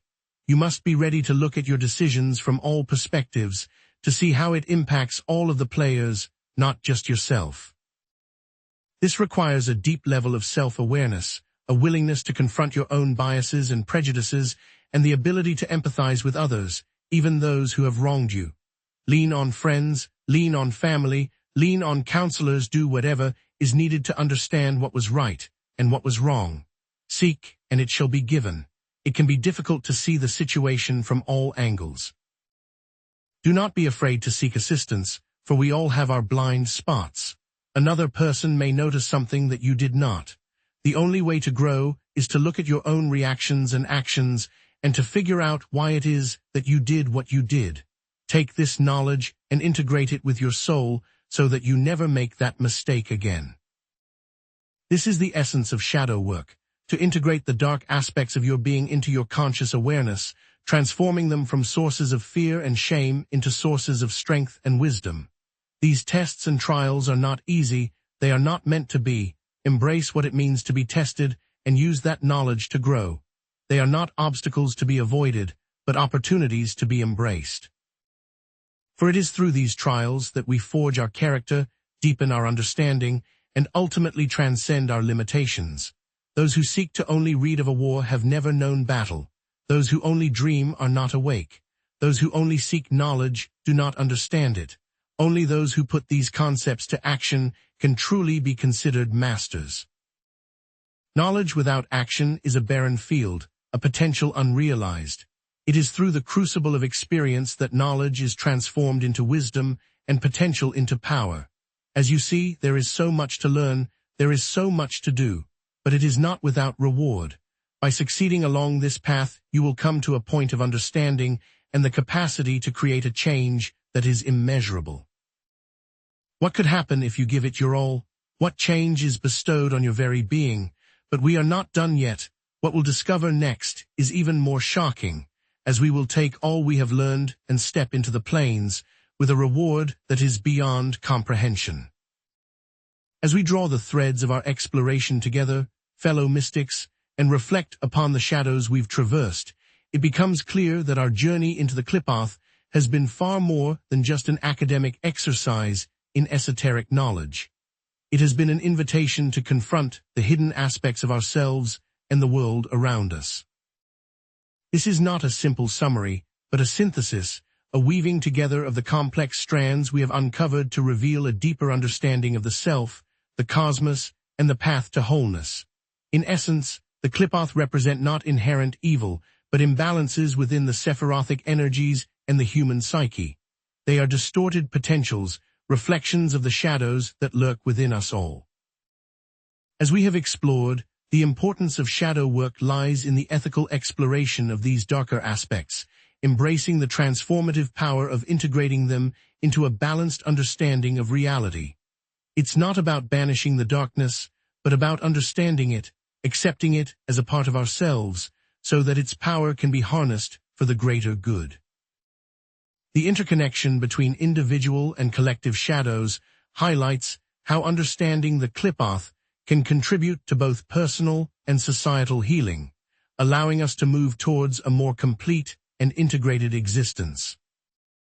Returning to the initial inquiry regarding the dark side of the Kabbalistic tree of life, we can now see that acknowledging these shadows is not only necessary for a complete understanding, but essential for personal and collective evolution. Recall the specific examples of shadow traits like pride, fear, addiction, and hate, and how these relate to KLIPPOTHIC forces. We can now add an additional layer of interpretation, understanding their manifestation in societal events and archetypes. Lilith and Samael are not only evil, we must not reject their concepts. They each contain powers that each human can and should incorporate into their lives. The lessons learned from understanding Lilith's unbridled independence and Samael's strength in judgment now illuminate our understanding of self-empowerment and ethical discernment. The study of the KLIPPOTH connects to broader philosophical questions about the nature of good and evil, the existence of duality, and the human potential for both destruction and creation. These principles of shadow work and integration are not limited to esoteric practices and can be applied to various aspects of life, including personal relationships, career choices, and societal issues. The KLIPPOTH serves as more than just a thought exercise. It's a tool that can be applied to all aspects of human life, from understanding personal motivations to navigating complex social dynamics. We can use this knowledge to foster greater self-awareness, empathy, and compassion, both within ourselves and in our interactions with others. Having journeyed through this complex material together, we affirm the knowledge and insights you have gained about the KLIPPOTH and the nature of the self. It has illuminated the path to self-discovery and growth, empowering you to take ownership of your shadows and actively work towards greater wholeness. Take the time to explore what and why this has happened, and do so with an open mind, without judgment. Remember, those who seek to only read of a war have never known battle. Those who only dream are not awake.